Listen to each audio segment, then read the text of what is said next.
Warning, the stories ahead are purely fictional, crafted for entertainment purposes only. Hey folks, before the video starts, please leave a like and subscribe to cheer me up. Make sure you are relaxed and enjoy today's stories.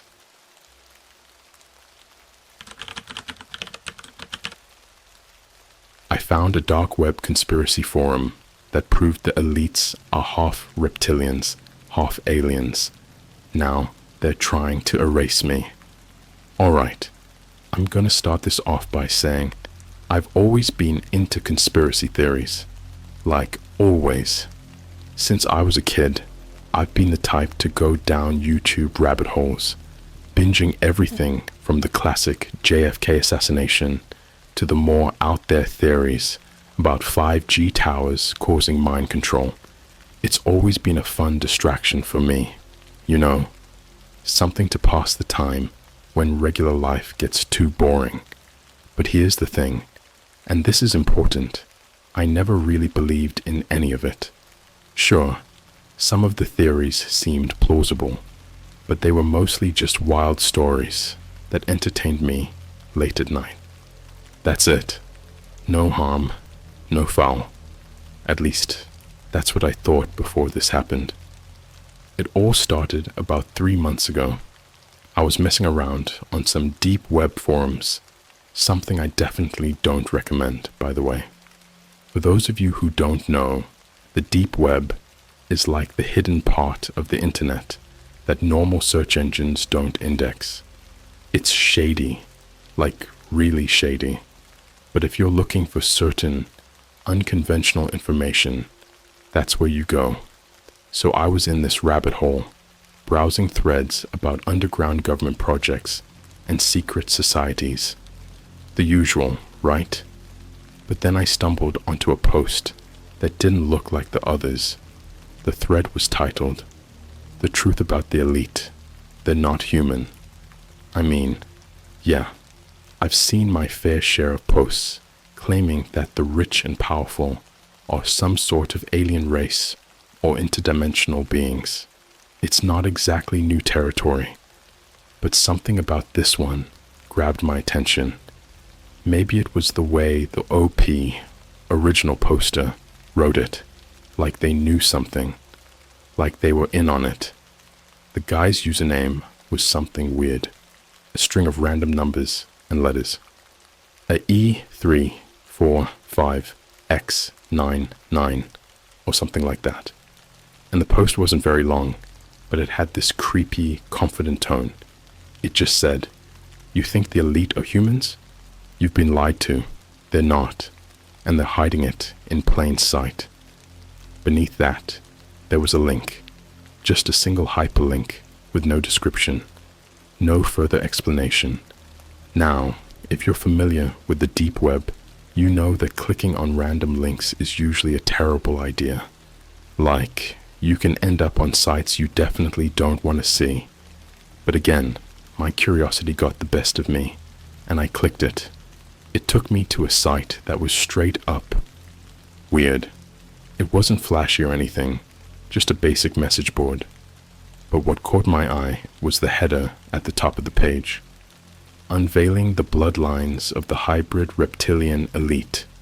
Yeah, it sounded ridiculous, but there was something about it that kept me from closing the tab. Maybe it was the way the forum was organized. There were threads for each of the major world leaders, business moguls, celebrities, you name it. Each thread had posts linking to proof, supposedly showing that these people weren't fully human. I was laughing it off at first, right? Like, come on, reptilian hybrids? But as I scrolled through, there were pictures, doctored, no doubt, but they were unsettling. Weird glitches in videos, freeze frames of famous politicians where their eyes looked wrong. You know that uncanny valley effect? It was like that. Almost human, but just off enough to make your skin crawl. What really hooked me was a post about a certain tech billionaire who's pretty much a household name. The post was packed with blurry screenshots from a supposed leaked security camera feed. The images were grainy, sure, but the guy's face in them looked warped, like his mouth was stretched in a way that no human's mouth should stretch. I couldn't tell if it was some weird lighting or just a bad angle, but it didn't look right. And in the comments, someone had replied, "This is just the beginning. They let their guard down sometimes. Don't you wonder why some of these people live so long? Why they're always in positions of power? It's because they're not like us. If you look close enough, you'll see." Then another comment. "I saw one shapeshift in real life. They get sloppy when they're feeding. Don't believe me. Wait until you see them glitch out. That's when I should have stopped. I should have closed the tab and moved on with my life. But I didn't. Instead, I spent the next few hours going through post after post. Some of the evidence was laughable, but some of it, I don't know. It made me feel uneasy in a way I couldn't explain. Especially the videos. People posted clips from news broadcasts, interviews, even live events, and they'd slow them down frame by frame. And sometimes, in those split-second frames, you'd catch something. A flash of scales, a weird flicker in the eyes, or that strange, elongated smile. It was like these people, or whatever they were, had this facade that would slip for just a millisecond, and then everything would go back to normal. I remember one video in particular. It was from some random press conference, and the person speaking suddenly had this quick, jerky movement, like a glitch in a video game. 1 second, they were looking at the camera. The next, they had this wide, sharp-toothed grin that was almost lizard-like, but it only lasted a frame.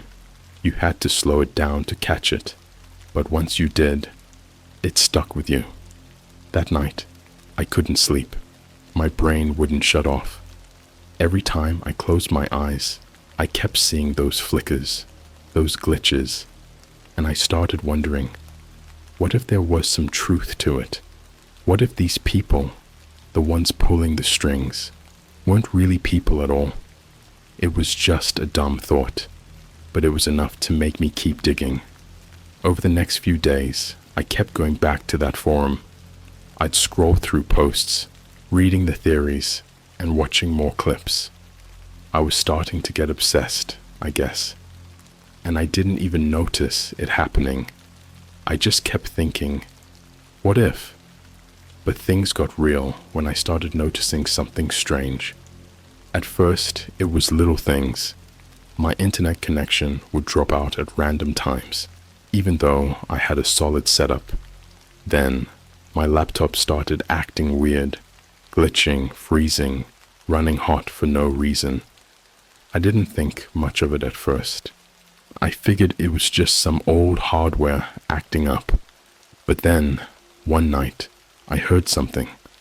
I was lying in bed, trying to sleep, and I heard this faint, mechanical clicking sound coming from outside my window. It was rhythmic, like someone tapping on the glass, but it didn't sound human.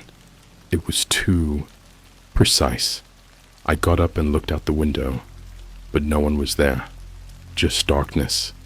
Still the sound kept going, and that's when I felt it.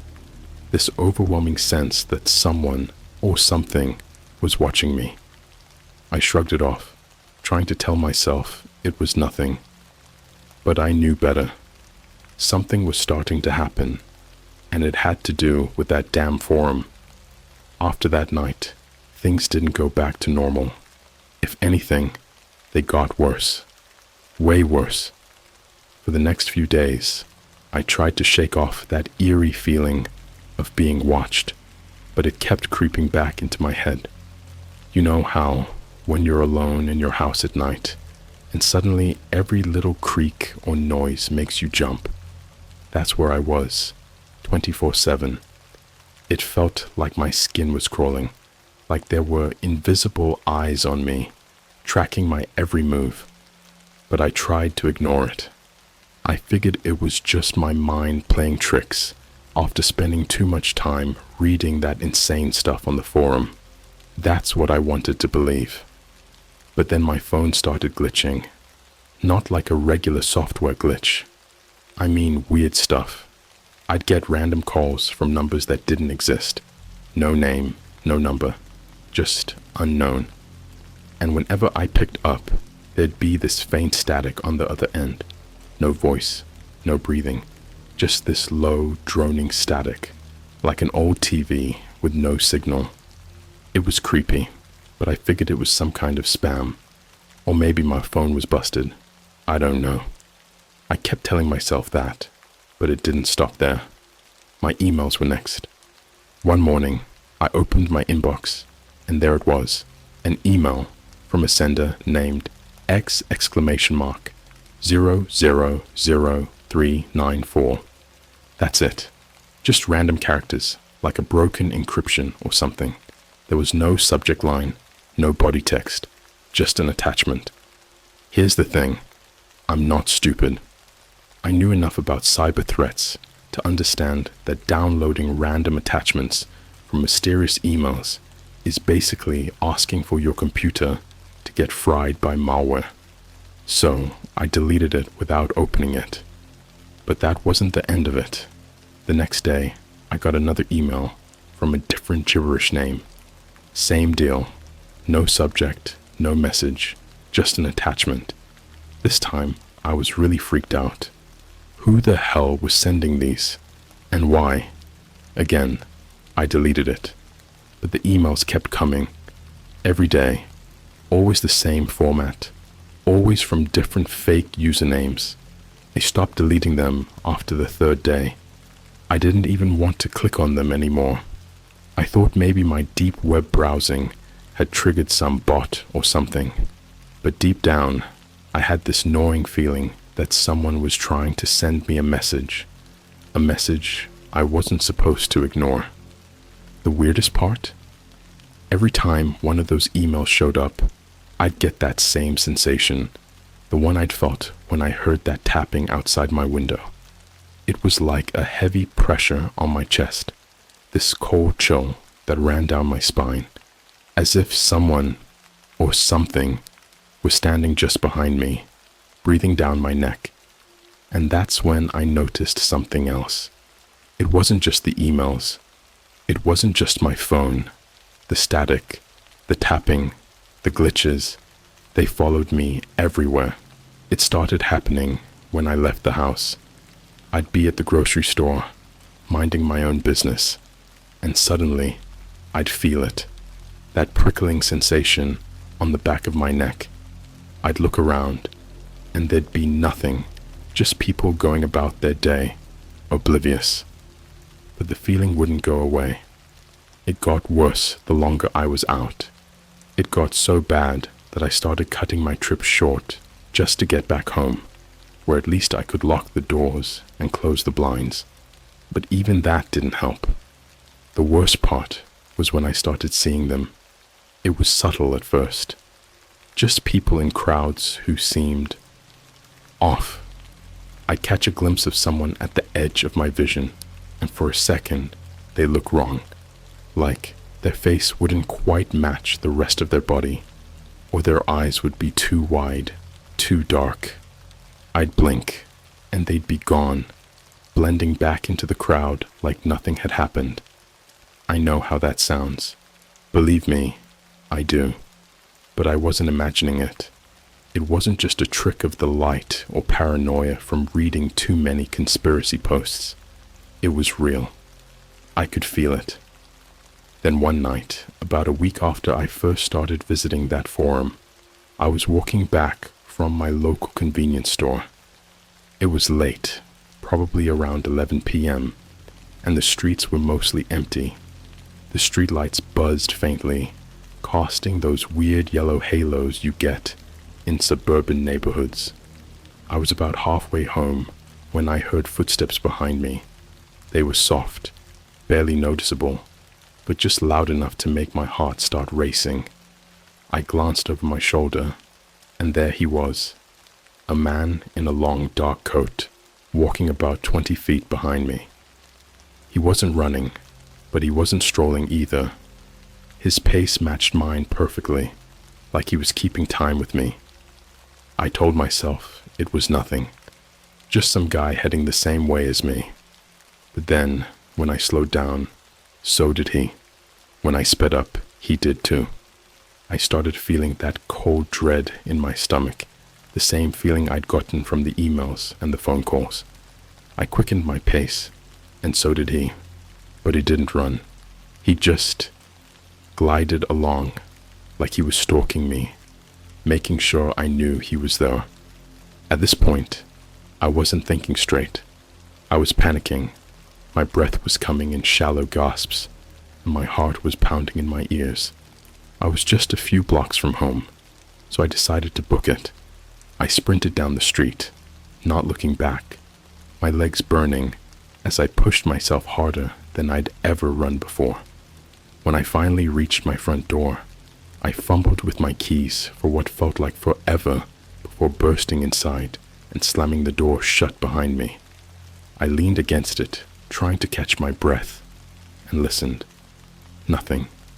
No footsteps, no tapping, no clicking, just silence. I peeked out the window, half expecting to see the guy standing there, watching me from the sidewalk. But he wasn't. The street was empty. That should have been a relief, right? But it wasn't. Because as I stared out at the quiet, deserted street, I realized something. The guy hadn't followed me all the way home. He hadn't needed to. He'd already been inside. There, sitting on my kitchen counter, was my laptop. The screen was on, glowing faintly in the dark. And on the screen, there was a message. It wasn't an email. It wasn't a text. It was just a single line of text, sitting there in a blank document. "We see you." I didn't type it. I hadn't even touched my computer in hours. But it was there, just waiting for me. I stared at the message on my screen for what felt like hours, my heart hammering in my chest. "We see you." I don't know how long I stood there, frozen in place, my mind trying to make sense of what I was seeing. Every nerve in my body was telling me to run, to get as far away from that house as possible. But where was I supposed to go?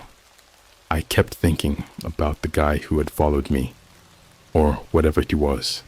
I knew I hadn't imagined him. He was real, but I also knew he hadn't been just some random stalker. No, this was connected to the forum. It had to be. After a while, I forced myself to move. I walked over to my laptop, my hands shaking as I reached for the keyboard. I tried to close the document, but it wouldn't let me. Every time I clicked the X, the message would flicker for a second and then reappear, almost like it was mocking me. "We see you."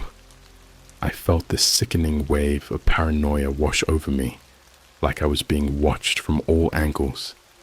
I glanced around my kitchen, half expecting to see hidden cameras poking out of the walls or ceiling. That's how real it felt. Like eyes were on me from every direction, but I couldn't see them. In a panic, I yanked the battery out of my laptop and turned off my phone.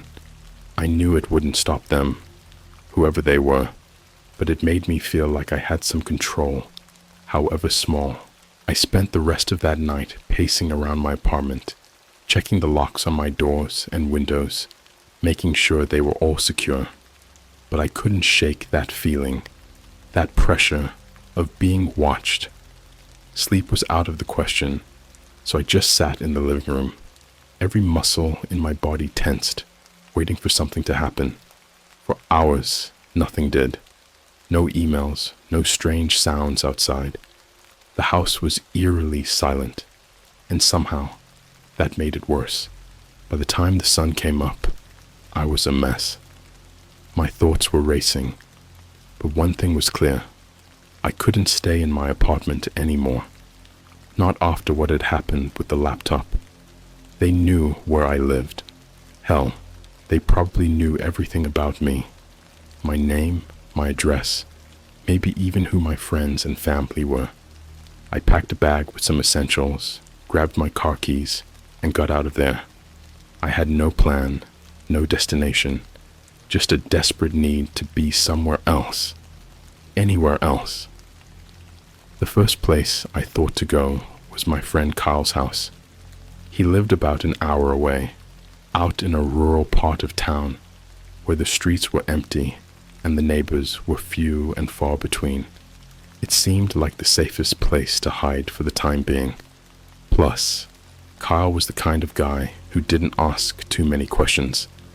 I figured if I showed up at his door and told him I needed to crash for a bit, he wouldn't press me too hard. When I got there, it was around noon. Kyle opened the door, looking half asleep, his hair a mess. "Dude, what the hell? You look like you've seen a ghost," he said, eyeing the duffel bag slung over my shoulder. I didn't even know where to begin. So I just said, "Can I stay here for a while?" "Something's going on." Kyle raised an eyebrow, but didn't push it. "Yeah, man, whatever you need." For the first time in what felt like days, I started to relax. Kyle set me up on the couch, and I figured I could lay low there until I figured out what to do next. But of course, it didn't stay quiet for long. The second night at Kyle's place, things got weird again. We were just sitting in his living room, watching some mindless TV to take my mind off everything. I hadn't told him the full story yet, just that I'd been dealing with some personal stuff, and he seemed content not knowing the details. Around 11 p.m., the power flickered, just for a second, enough to make the lights dim and the TV cut out, but then it came back, and everything seemed fine. "Old wiring," Kyle shrugged. "This place does that sometimes." I tried to play it off, but my gut was telling me otherwise. I'd seen enough weird tech glitches in the past week to know this wasn't just old wiring. I pulled out my phone, just to check if anything else was acting up. As soon as I unlocked the screen, I saw it. Another email, but this one was different. It wasn't from some gibberish sender. It was from me, like my own email address. I opened it, even though every part of me was screaming not to. There was no subject line, no body text, just a single video attachment. My hands were shaking as I clicked it. The video was grainy, like it had been shot with some old, low-quality camera. The image flickered in and out, but it was clear enough that I recognized what I was looking at. It was me. I was sitting on Kyle's couch, right where I was sitting right now. The camera angle was low, like it had been filmed from the floor or a hidden corner. It showed me, sitting there, scrolling through my phone, completely unaware that I was being recorded. I dropped my phone, my heart pounding in my ears. "Kyle, someone's..." Before I could even finish, the power went out. The lights, the TV, everything. The house was plunged into pitch black darkness. "Kyle?" I called out, my voice shaking, but there was no answer. I scrambled to grab my phone, the screen casting a dim glow in the room. I shined it around, trying to get my bearings, and that's when I saw it. A figure, standing in the doorway, completely still. It wasn't Kyle. The figure was tall, its outline barely visible in the faint light. I couldn't make out any features, just the shape of a head and shoulders, standing motionless, watching me. The air around me felt heavy, like the atmosphere had thickened, pressing down on my chest.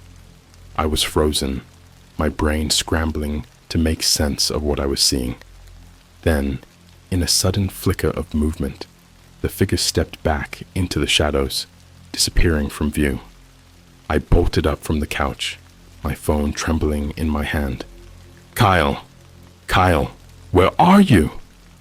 I ran through the house, calling his name, but he was nowhere to be found. The front door was still locked. No sign of forced entry. No sign of anything, except for that thing. I stumbled back to the living room, panting, my mind racing. I didn't know what to do. I was trapped, alone, in the middle of nowhere, and whatever was out there, it was toying with me, watching me. Before I could think of my next move, my phone buzzed again. Another message. This time, it wasn't an email. It was a text from an unknown number. It read, "You can't hide." I stared at the text for what felt like an eternity. My brain couldn't keep up with what was happening. You can't hide. The words felt like a death sentence, and the fact that they were sitting there, glowing on my screen, made my stomach twist in knots. Kyle was still missing, and there was no sign of him anywhere in the house. I didn't know what to do or where to turn, but I knew one thing for sure. I couldn't stay there.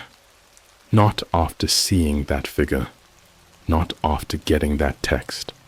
I grabbed my bag and bolted for the door. I didn't care if it was dark outside, or if I had nowhere to go. I just needed to get out of that house. My only goal was to put as much distance as possible between me and whatever had been watching me.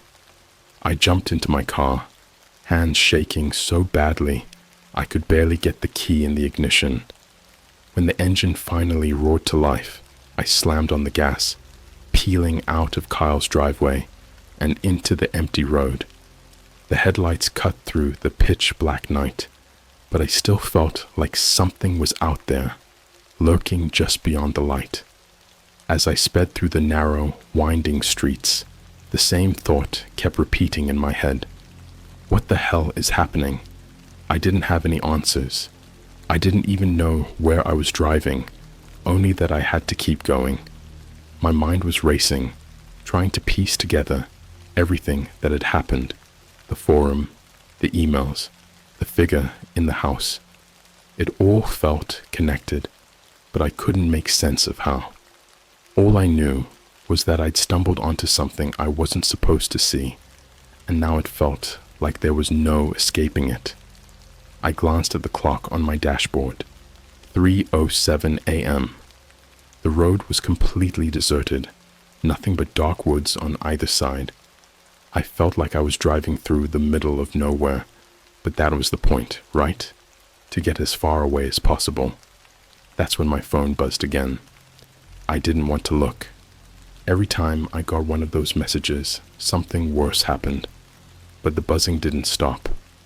Reluctantly, I pulled my phone from my pocket and glanced at the screen. Another text. "Turn around." I swear my heart stopped. I slammed on the brakes, my car screeching to a halt in the middle of the road. The headlights cut through the trees ahead, casting long, eerie shadows that danced in the breeze. I looked at the message again, trying to convince myself it wasn't real. But it was. Someone, or something, was telling me to turn around. But why? What was behind me? I hesitated for a long moment before glancing in my rearview mirror, expecting to see, I don't even know what, a figure standing in the road, something chasing me, but there was nothing, just empty road. My heart was pounding so hard I could hear it in my ears. I didn't know if I should listen to the text or floor it and get the hell out of there. But then, just as I was about to step on the gas again, I saw it. A light. At first it was faint, barely visible through the trees in the rearview mirror, but it grew brighter, closer. My mind instantly went to the worst-case scenario. Was someone following me? Or was it something else? I didn't wait to find out. I gunned the engine and tore down the road, the car's tires screeching as I picked up speed. My hands gripped the steering wheel so hard my knuckles turned white, and the light behind me, kept getting closer, like it was gaining on me. It wasn't headlights, though. No, this light was too bright, almost unnatural. Then my phone buzzed again. I didn't want to look. I already knew it wouldn't be good, but I couldn't help it. I glanced down. Stop. Now. The message made my stomach lurch. I was going as fast as I could, nearly 80 miles per hour on a road that probably shouldn't even allow 60. But the light behind me was still gaining, getting brighter and brighter, like it was right on top of me. That's when the car started to shake. At first, it was a little rattle in the steering wheel, like I'd hit a bump in the road. But then it got worse. The whole car started vibrating, like something was underneath it, pushing up from the ground. I could feel the tires struggling to grip the road, like something was pulling them off balance. I gripped the wheel tighter, trying to keep control, but the car wasn't responding. It felt like it had a mind of its own. I tried to slow down, but when I pressed the brake, nothing happened. The pedal went all the way to the floor, and the car just kept speeding forward. Panic surged through me as I realized I wasn't in control anymore. The light behind me was so bright now that it filled the entire car, casting long, sharp shadows across the dashboard. I glanced back one last time, and that's when I saw it. Not a car, not headlights, a shape. Something huge, floating in the air behind me. It looked metallic almost, but it was hard to make out any details with the light so blinding. All I could see was that it was getting closer, and fast. The car was still shaking, and I had no control. I gripped the steering wheel as tight as I could, my mind racing with thoughts of how this would end. Was I about to crash? Was that thing behind me going to swallow me whole? I didn't get the chance to find out. The car suddenly veered off the road, skidding wildly as it plunged into the trees. I yanked the wheel, trying to correct the course, but it was too late. The car smashed into a tree with a sickening crunch of metal and glass. Everything went black. When I woke up, I was still in the driver's seat, the car's front end crumpled against the tree. My head was pounding, and my vision was blurry. I tasted blood. For a second, I thought I was dead, but I wasn't. Not yet, anyway. I groggily reached for my phone, which had somehow stayed in my hand through the crash. The screen was cracked, but it was still on. And there, through the broken glass, was another text. "This is your last warning. Leave it alone." I didn't have time to process the message, because through the shattered windshield, I saw them. Figures, standing in the trees, just beyond the wreckage. There were at least 3 of them. No, 4. They were tall, unnaturally tall, and they didn't move like normal people. They stood there, still as statues, watching me. Their eyes glinted in the light of the wrecked car, but there was something wrong about them. I couldn't see their faces clearly, but I could feel their gaze. Cold, calculating. One of them took a step forward. That's when I blacked out again. When I came to, everything was different. The world around me felt heavier, as if something had shifted while I was unconscious. My head throbbed, a sharp pain pulsing behind my eyes. I blinked against the light filtering through the shattered windshield. The crash had happened. I could feel the ache in my bones and the stiffness in my body, but the figures in the trees were gone. The woods around me were silent, unnaturally so. No wind, no animals, not even the rustle of leaves. Just silence. I forced myself to move, groaning as I unbuckled my seatbelt and pushed open the crumpled door. The car was totaled, its front half crumpled against the tree, steam rising from the engine like a ghost escaping the wreck. I staggered out onto the road, disoriented and confused, every step shaky, like the ground wasn't stable beneath me. The road was empty, no sign of the bright light, no sign of the floating object that had chased me, but the memory of it was burned into my mind. My phone was still in my hand, cracked screen glowing faintly.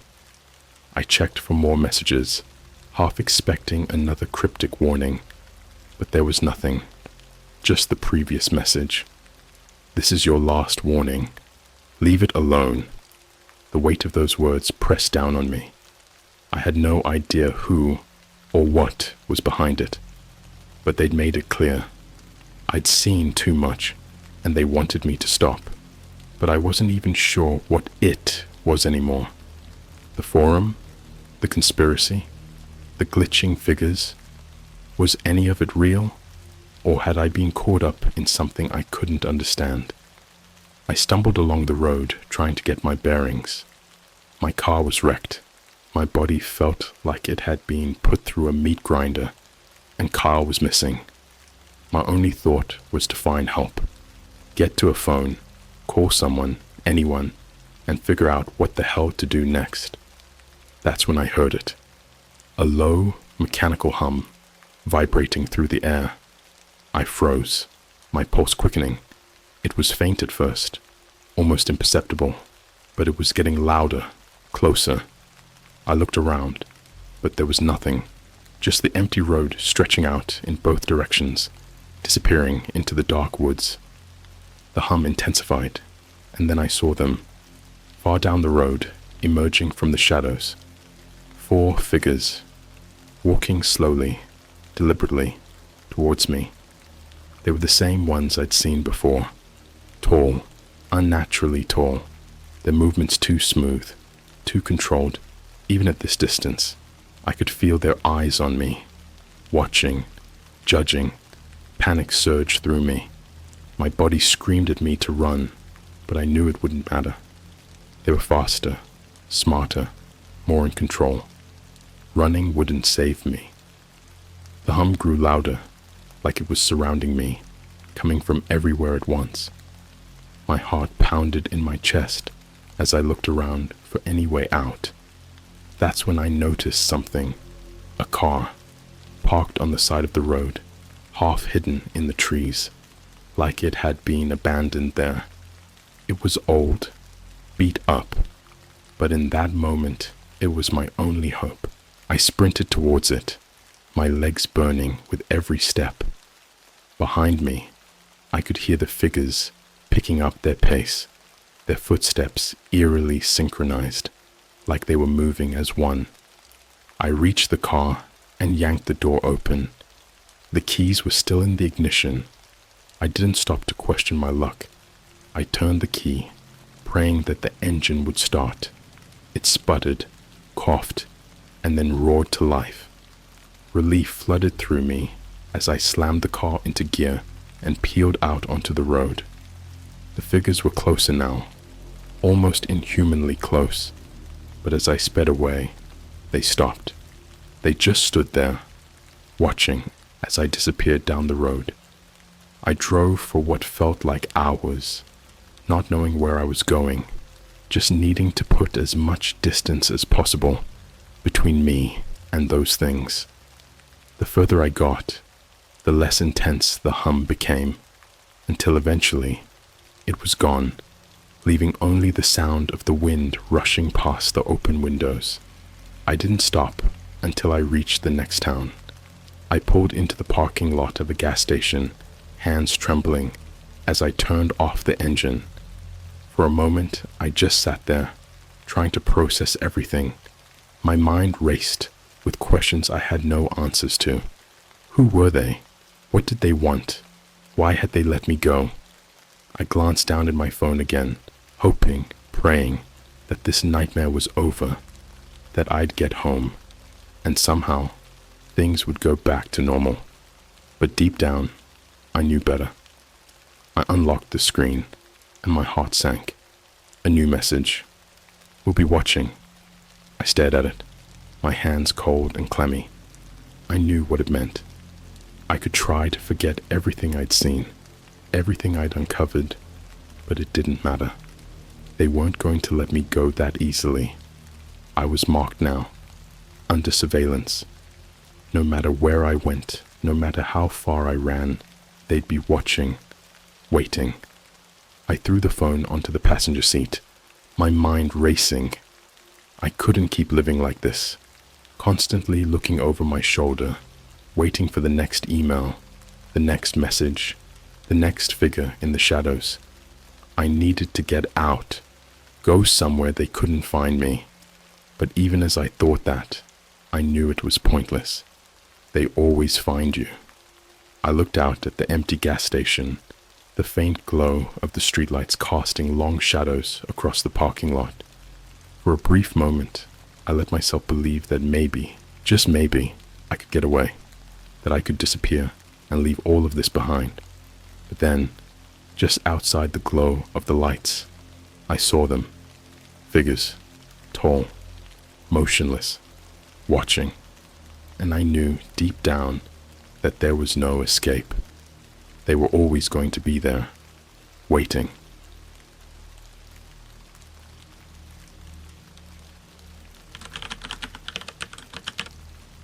I uncovered a dark website that lets you speak to the dead.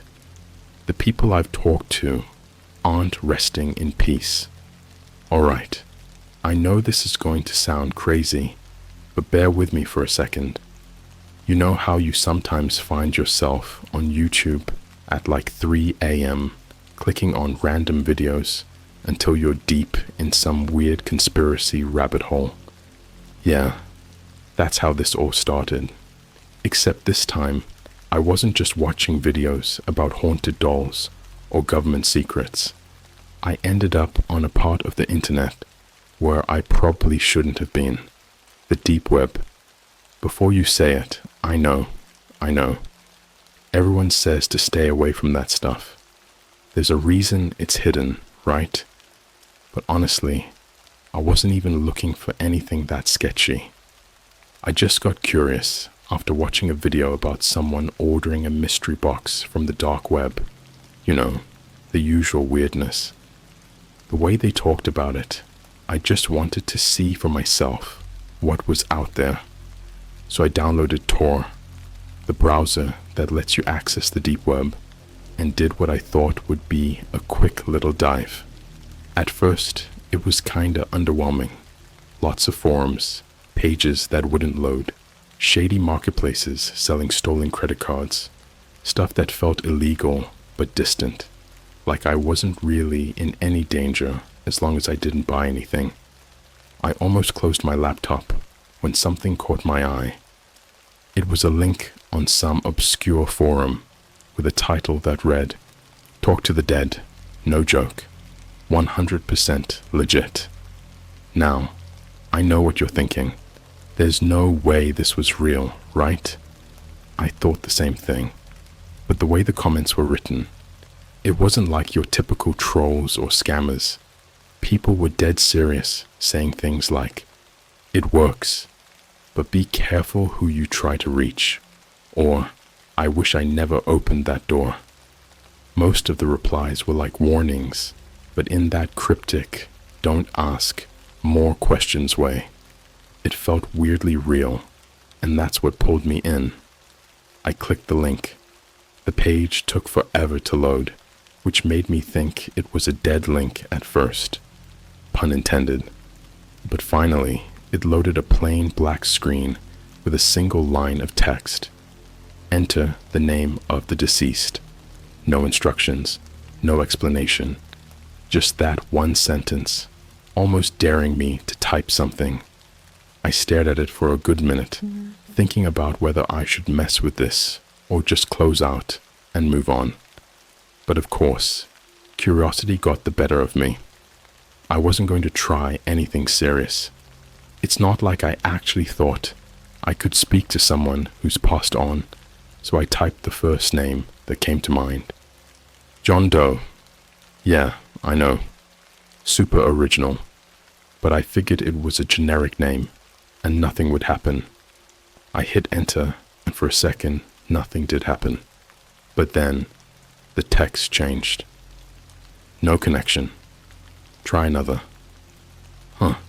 So maybe it was just some weird program that tried to pull info from a database, like one of those sites that tracks death records or something. I was about to close it, but then I stopped. If this was legit, if this was actually something supernatural, I needed to try something more real. Someone I knew. I thought about my old high school friend, Carl. He passed away in a car accident 2 years ago. We weren't super close in the end, but back in the day, we were tight. I hadn't thought about him in a while, but this seemed like the kind of thing you'd do if you wanted to test something like this, right? So I typed in his name. Kyle Thompson. I stared at the screen for a few seconds. My heart was pounding, but I couldn't explain why. It's not like I believed any of this was real. Then the screen changed again. Connected. Connected? What the hell did that mean? My fingers hovered over the keyboard, but I didn't know what to do next. Before I could type anything, more text started appearing, like someone was typing on the other end. Hello? Is someone there? I froze. My body was literally cold, like all the warmth just drained out of me. My brain was scrambling to make sense of what I was seeing. Was this a prank? Some sick joke? My first instinct was to close the laptop and be done with it, but before I could, more text appeared. I've been waiting. It's so dark here. I couldn't move. I couldn't think. My hands were sweating like crazy. I had no idea what was happening, but for some reason, I typed back, Kyle?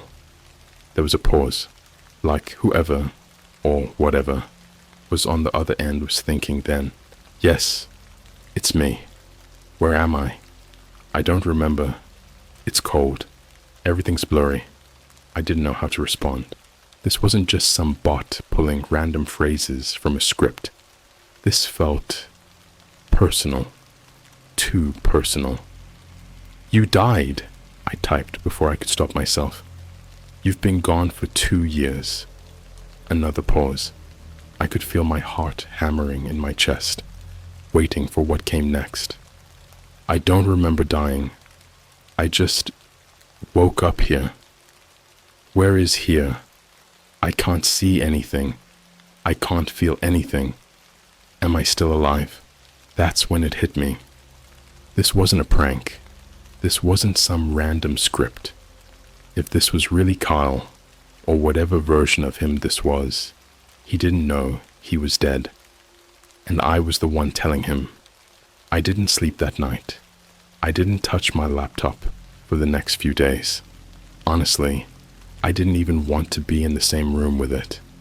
Every time I thought about what happened, it felt like my skin was crawling. I wasn't even sure what did happen, whether I was talking to some messed up AI or if it really was Kyle. The logical part of me kept saying it had to be a hoax, someone messing around, feeding off people's curiosity and fear.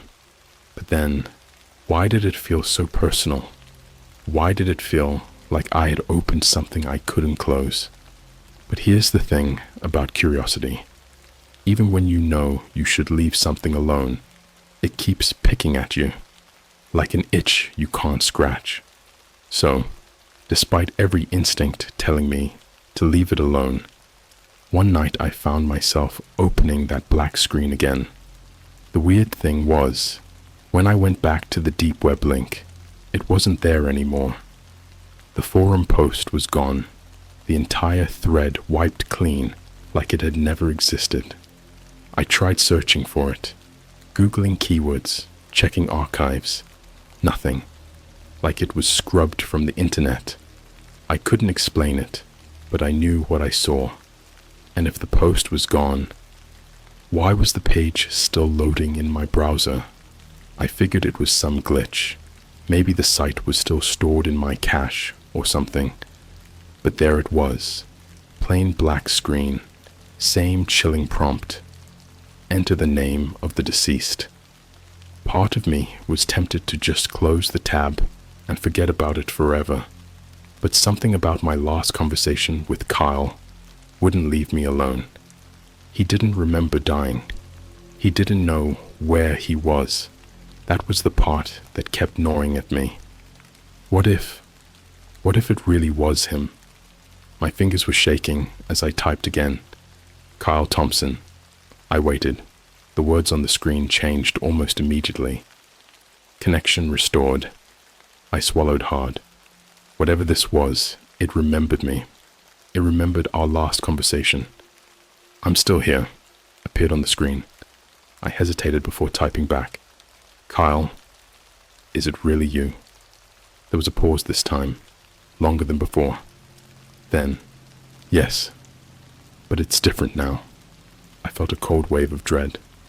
Different. I typed faster this time, not sure why I suddenly felt this urgency, like something was slipping away. What do you mean? Where are you? There was a longer pause, almost like he was thinking. Then, the words came through slowly, one sentence at a time. It's hard to explain. I'm in between, a place where nothing is alive, but nothing's dead either. My breath hitched. What the hell did that mean? In between. And then, before I could respond, he typed something else. It's like I'm trapped, but I can see things. See things? Like what? I typed quickly, my fingers almost slipping on the keys. I can see you. I froze. My stomach dropped. That wasn't possible. He wasn't here. He wasn't anywhere. I started to look around, my heart pounding, as my eyes flickered to every corner of my dark room. Nothing. It was just me, alone with my laptop, the glow from the screen casting weird shadows on the walls. What do you mean, you can see me? I typed, my throat tight. I don't know. It's like I can feel you. I know when you're here, when you're looking at me. I stared at the screen, my pulse racing. This was different than last time. Way different. Last time, Kyle, or whatever this was, seemed confused, disoriented. But now it felt like he was aware of something that I wasn't seeing. I don't like it here. It's cold. I hear things. I felt a knot form in my stomach. I typed back. What do you hear? There was a long pause. Too long. My eyes were burning from staring at the screen, waiting for a reply that felt like it would never come. When the words finally appeared, I wished I had never asked. Whispers and screaming. It's all around me, but I can't tell where it's coming from. I couldn't breathe. I could feel my hands shaking. This was beyond anything I'd expected, way beyond a harmless experiment. I was in deep now, and I couldn't stop. Kyle, what else can you see? What else is there? I regretted the question as soon as I hit enter. I don't think I'm alone anymore, he typed, the words coming through slow, like they were being forced. My chest tightened. Alone? If he wasn't alone, then who or what was with him? I was about to ask another question when more words appeared, fast and frantic. You have to stop. Don't come back. It's dangerous. They're watching you. Who's watching me? I typed, my fingers flying over the keys. But before I could hit enter, the screen went black. Completely black. I slammed my laptop shut, my heart racing out of control. It was 3 a.m., and I was sitting in total darkness, just listening to the eerie silence of my apartment. And then, I heard it, a whisper. At first, I thought it was my mind playing tricks on me, but no, it was faint, but it was there. I held my breath, straining to listen. It sounded like it was coming from the other side of my room. I turned on every light in the apartment after that. I didn't sleep that night, not a single minute. Every time I closed my eyes, I swore I could hear that faint whisper in the corners of my apartment. It didn't make any sense. There was no one else here. And I kept telling myself it was all in my head, but the more I tried to convince myself, the less I believed it. I started hearing the whisper even during the day. At first, it was just at night, in the quiet, when the world outside was dead, but then it started creeping into my days. It was always faint, barely audible, but just enough to make my skin crawl. It wasn't like any voice I'd ever heard before. It wasn't someone calling my name. It wasn't even words I could understand. It was just there, like a low hum of static, barely above a whisper, always just out of reach. I thought about going back to the site, but something deep inside me screamed not to. Carl's last message echoed in my mind. It's dangerous. They're watching you. I didn't know who they were, but I knew I didn't want to find out. I tried everything to block it out. Music, podcasts, even leaving my TV on all night. But nothing worked. The whisper always cut through, like it was right behind me. And then things got worse. It was about a week after my last conversation with Kyle when I started noticing other things. Small, but enough to mess with my head. I'd leave a room and come back to find things moved slightly. Like my remote, which I was sure I left on the coffee table, would be on the couch. Or the light in the bathroom that I always turned off would be back on when I woke up. At first, I chalked it up to me being forgetful. I wasn't sleeping well, after all. But then it started happening more, and it wasn't just things moving, it was noises. At night, I started hearing footsteps, not heavy ones, just soft enough that they could be mistaken for the creak of the floor or the wind outside, except the steps were coming from inside my apartment. I tried to rationalize it. Maybe it was the building settling, or a neighbor making noise. But it wasn't. I knew it wasn't. These footsteps were too distinct, too deliberate. It always sounded like someone was walking slowly, carefully, trying not to be noticed. One night, around 2 a.m., I couldn't take it anymore. The whispers were louder, the footsteps closer. My heart was pounding in my chest, and I was starting to wonder if I was losing my mind. I grabbed my phone and called a friend, James, someone I hadn't talked to in a while, but trusted enough not to think I'd gone completely insane. He answered groggily, "Dude, what the hell? It's late." "I know, man, but something's going on," I blurted out. "I think someone's in my apartment." There was a long pause on his end. "What? Are you serious?" "I keep hearing footsteps and voices. I don't know. I don't know what to do," James sighed. "Look, maybe it's just your mind playing tricks on you. You've been working a lot, right? Stress can do weird shit to your head. Why don't you crash at my place for the night?" I wanted to say yes. I wanted to pack a bag and run out of my apartment right then and there. But I didn't. Something kept me rooted to that spot. It wasn't like I was too scared to leave. It was like something didn't want me to leave. "I'll be fine," I said, even though I didn't believe it. I just needed to hear someone's voice, you know. James tried to convince me to come over, but I kept refusing, and eventually we hung up.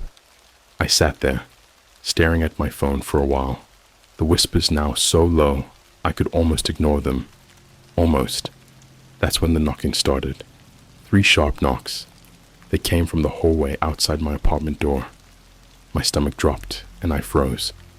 The knocking came again, harder this time. I stood up, my legs shaking, and walked to the door. I half expected it to be James, showing up despite my refusal. But the closer I got to the door, the worse the feeling in my gut became. I reached for the peephole, hesitated, then looked through it. Nothing. The hallway was empty. My breath came out shaky as I slowly backed away from the door. Maybe it was my mind playing tricks on me. Maybe it was the neighbors. But before I could even sit back down, the knocks came again. 3 loud, deliberate bangs, right on my door. This time, I ran to the door, threw it open. Nothing. The hallway was completely still, silent, like no one had been there at all. But when I looked down, I saw something that made my blood run cold. There, on the floor right outside my apartment door, was a single piece of paper. Just a small, torn scrap with 2 words scrawled on it in messy handwriting. "Stop looking." My chest tightened. I picked up the paper, my hand shaking so badly I almost dropped it. I stared at the words, my mind racing. Stop looking. What the hell did that mean? Was it about the site? About Kyle? Or was someone warning me? I slammed the door shut and locked every single lock I had. But as I stood there, trying to make sense of it, the whispers came back. Only this time, they were louder, clearer. I couldn't make out every word, but I could hear fragments. "Don't come back. Wrong place. Not him."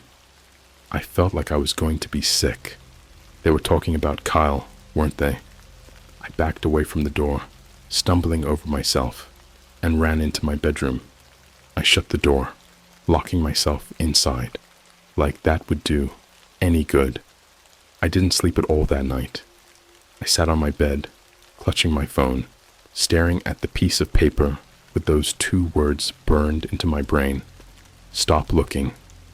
I knew then this wasn't just some glitchy website or sick prank. This was something far worse, something I couldn't even begin to understand. And the worst part? I wasn't sure if I was being warned to stop, or if it was too late for that. The days after finding that note felt like living in someone else's nightmare. I couldn't shake the feeling that I was being watched. I mean, really watched. Not just the vague paranoia of someone peeking through a window, but that deep, gut-wrenching sensation that you're never really alone, even when you can't see anyone. It's like the air in my apartment had changed, like the walls were closing in, and the shadows were sticking around a little too long. I tried to go about my usual routine, pretending that everything was normal. I'd make coffee, head to work, come home, basic stuff, but nothing felt right. Every time I walked through my door, that feeling was there, that heaviness, like the apartment had soaked in something from the last couple of weeks, something it couldn't shake off. And the whispers, they were getting worse. It wasn't just at night anymore. Now, they followed me everywhere. At first, it was faint, like someone murmuring just out of earshot. I could almost ignore it if I distracted myself enough. But over the next few days, it became harder and harder to pretend I wasn't hearing them. I could catch words now, faint, broken sentences, slipping through the static in my head. He's watching, still there. Should have listened. I swear, every time I heard one of those phrases, it felt like ice in my veins. I started avoiding going home as much as I could. I'd stay late at work, go out for drinks with anyone who'd ask, but eventually, I had to come back. I couldn't run from my own apartment forever. One night, I was sitting in my living room, TV on, lights blazing, trying to drown out the whispers when my phone buzzed. I grabbed it like a lifeline, eager for any distraction, but what I saw made my heart stop. It was a text from a number I didn't recognize. The message was simple, just one line. "You shouldn't have talked to him." I stared at the screen, feeling that same dread rise up in my throat. Whoever sent it, how did they know about Kyle? Was someone playing some kind of sick game with me? Or was this something else entirely? I typed back, my hands trembling. Who is this? What do you want? The response came almost immediately, like they were waiting for me to ask. You've been seen. They know you're looking. I felt my stomach drop. I didn't know who they were, but I had a sinking feeling that I wasn't dealing with just some prank. I was in way over my head. My mind flashed back to Kyle's last message. They're watching you. Whoever or whatever they weren't happy I'd started digging. I should have stopped. I should have dropped everything and moved out, left the city, cut ties with anyone who knew me. But I didn't. I needed answers. I couldn't let this go. So I made the worst decision I could have. I went back to the website. I booted up my laptop, opened Tor, and tried to find the link again, but it wasn't showing up. Like before, the page had disappeared from the forum, like it never existed. But I remembered enough of the URL to type it in directly. The black screen appeared. Enter the name of the deceased. My fingers hovered over the keyboard. I didn't want to do this, but I had to know what was happening. I had to know if Kyle could tell me something, anything about what was going on. I typed his name again. Kyle Thompson. This time, the response was instant. Connection failed. He's not alone anymore. My heart skipped a beat. What did that mean? Not alone anymore? Wasn't he already with something? Something darker? Something that wasn't supposed to be there? Before I could process it, more text appeared. They found you. You need to stop. I started typing frantically, my thoughts racing. Who found me? What's happening? The response was slower this time, like whatever was on the other side was losing control of the connection. The Watchers. You shouldn't have reached out. They're here now. I froze. The Watchers. Kyle had mentioned something like that before, but now it felt like they were real. Not just shadows, not just a vague threat, but something here. Something looking at me right now. Suddenly, there was a knock on my window. 3 slow, deliberate taps. I nearly jumped out of my skin. My apartment is on the 3rd floor. No one should have been able to knock on my window. Slowly, I turned to look, heart pounding in my ears. I could see the outline of someone, or something, standing just beyond the glass. The shape was tall, thin, like a figure stretched too long, too distorted to be human. It didn't move, but I could feel it watching me. I couldn't make out any features, just a shadow against the dim light of the street lamps outside. My mouth went dry, and every instinct in me screamed to run, but I couldn't. I was frozen in place. I grabbed my phone with a shaky hand and typed back to the site. What do I do? They're here. Nothing. The screen stayed blank. Then, suddenly, the connection cut out and the site crashed. My laptop flickered and the screen went black. I slammed it shut and backed away from the window, trying to breathe, trying to think. But before I could even process what was happening, the knocks came again, this time from my door. 3 slow, deliberate knocks, the same as before. I backed away, my heart racing.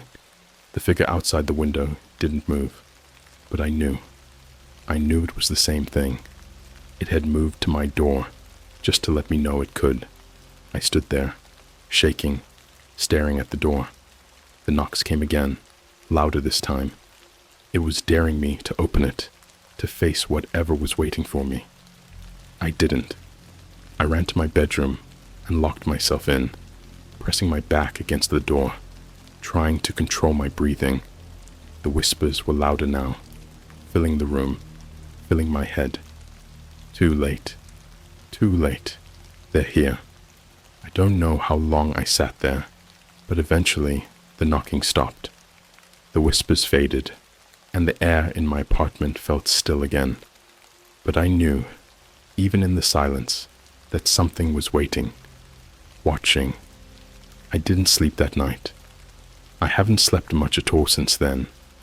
I don't know who or what the watchers are, but I know they're not done with me, and I'm terrified that next time they won't be content just knocking. After that night, I knew things had crossed a line. The whispers, the footsteps, the knocking, all of it. It wasn't just in my head anymore. Whatever was out there, whatever Kyle had warned me about, it had found me, and it wasn't going away. I didn't leave my apartment for days. I called in sick to work, ignoring texts and phone calls, too terrified to let anyone else get dragged into this.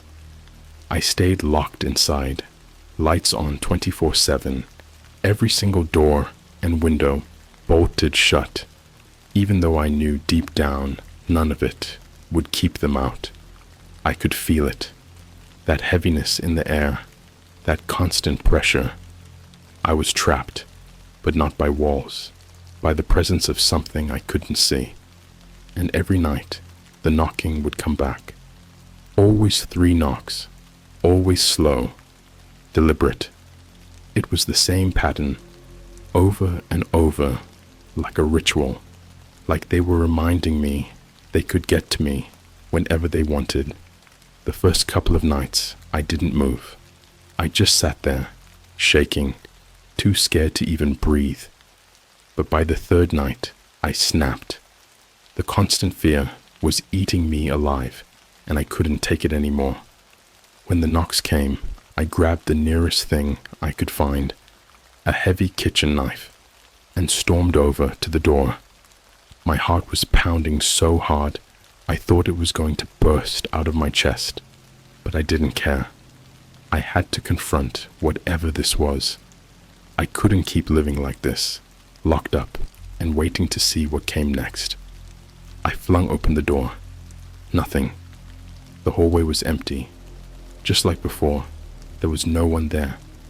But this time, there was no note, no cryptic message scrawled on a scrap of paper. Just silence, stillness, and then I heard it, from behind me. A low, guttural whisper, so close, I could feel the air shift on the back of my neck. "Why didn't you listen?" I spun around, slashing the knife wildly at nothing. My heart was in my throat, and for a moment, it felt like the entire apartment had closed in on me, like the walls had pressed in just a little too tight. The room was suffocating. I was suffocating, and that's when I saw it. Standing in the corner of my living room, just outside the reach of the light, was a figure, tall and twisted, like the shadow I'd seen outside the window that first night. But now, it was closer. I could make out more details. It wasn't human, that much was clear.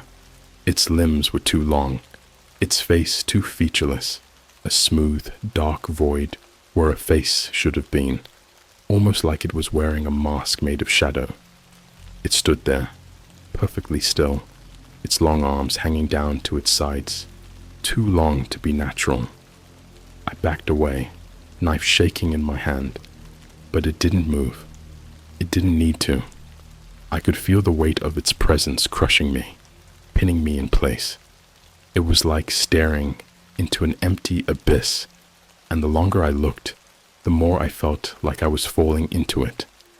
Then, slowly, it raised one of its long, spindly arms and pointed at me. "It's your fault."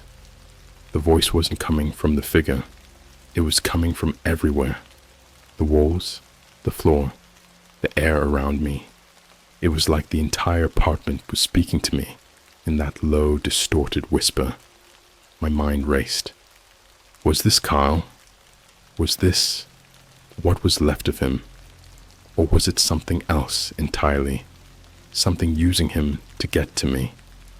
I stumbled backward, trying to get away, but no matter where I went, I could feel it watching me.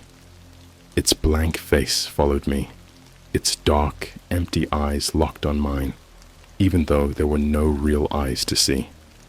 I dropped the knife. It clattered uselessly to the floor. I couldn't breathe. My chest felt tight, like someone was squeezing the air out of me. The whispers were growing louder now, overlapping each other, rising into a deafening chorus of voices I couldn't understand. You shouldn't have come back. You shouldn't have looked for him. And then, like a flicker, the figure was gone. I blinked, staring at the empty space where it had been. The apartment was silent again, but I knew better. I knew it wasn't over. The whispers had faded, but the weight of them lingered, pressing down on me like a heavy blanket.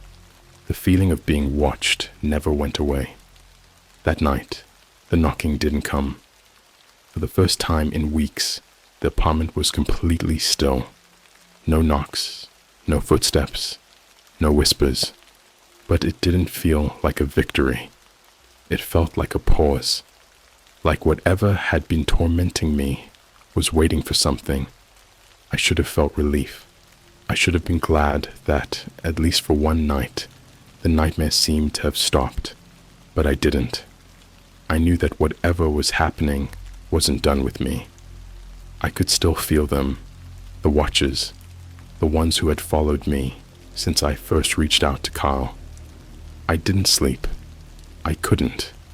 The next morning, I made a decision. I packed a bag, threw in as much of my stuff as I could, and booked the first bus out of town. I didn't tell anyone. I didn't say goodbye to friends or family. I just left. For a while, I thought it worked. I moved to a new city, rented a small apartment, and tried to start fresh. I didn't use Tor anymore. I didn't go back to the deep web.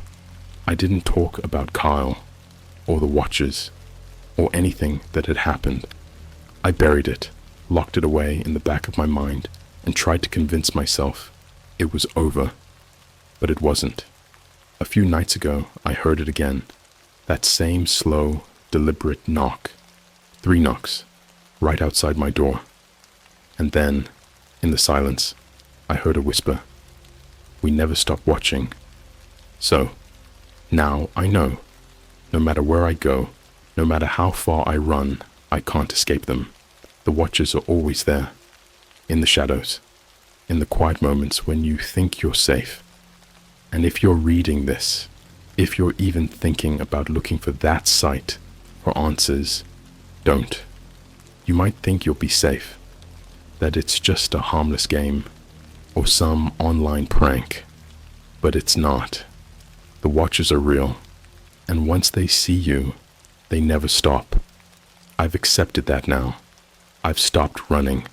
Because no matter how fast you run, they'll always find you.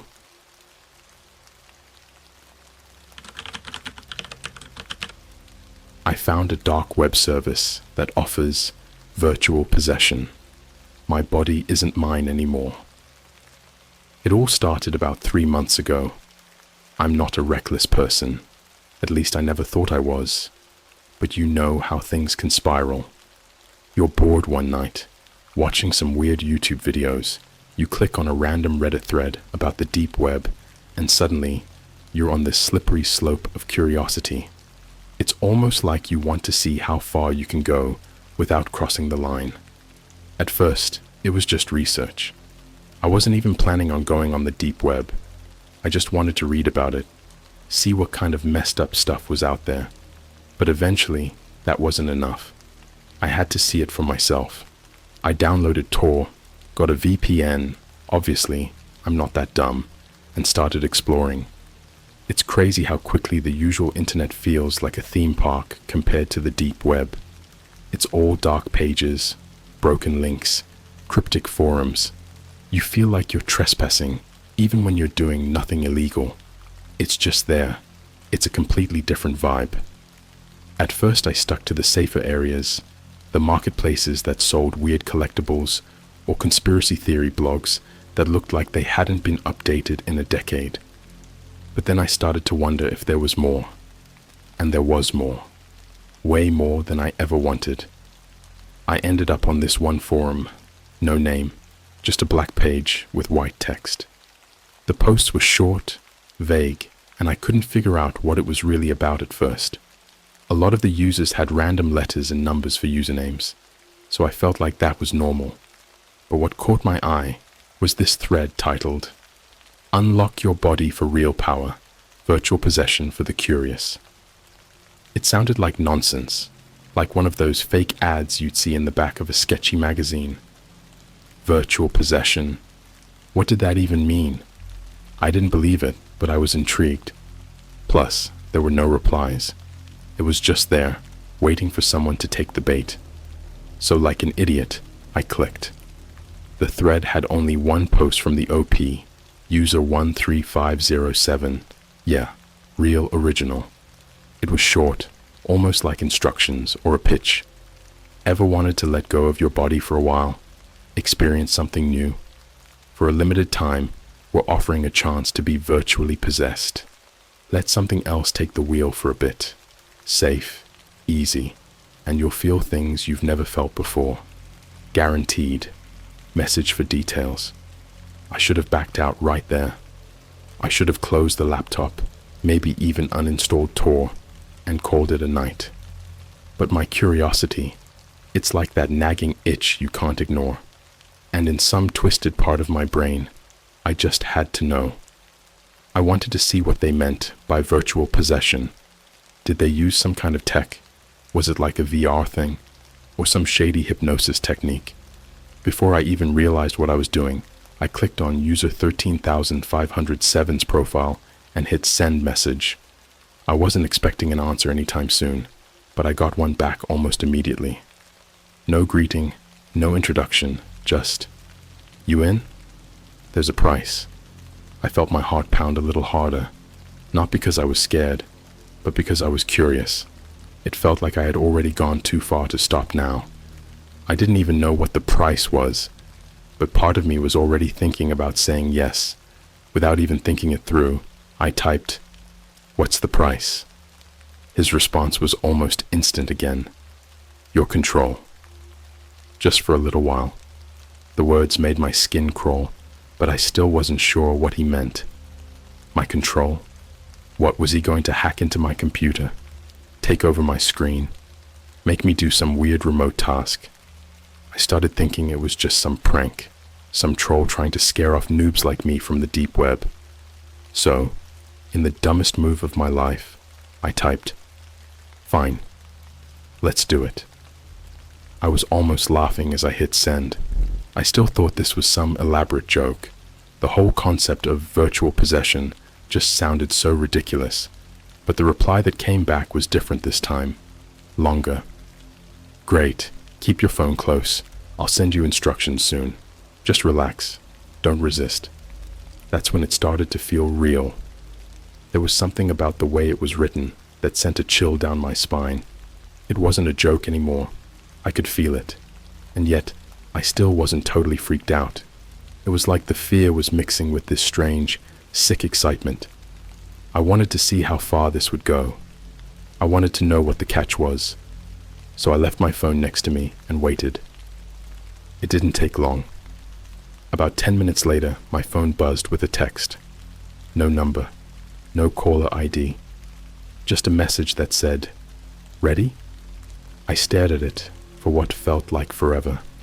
This was it, the point of no return. Part of me wanted to throw my phone across the room and pretend this never happened. But that same sick curiosity was gnawing at me. I had to know.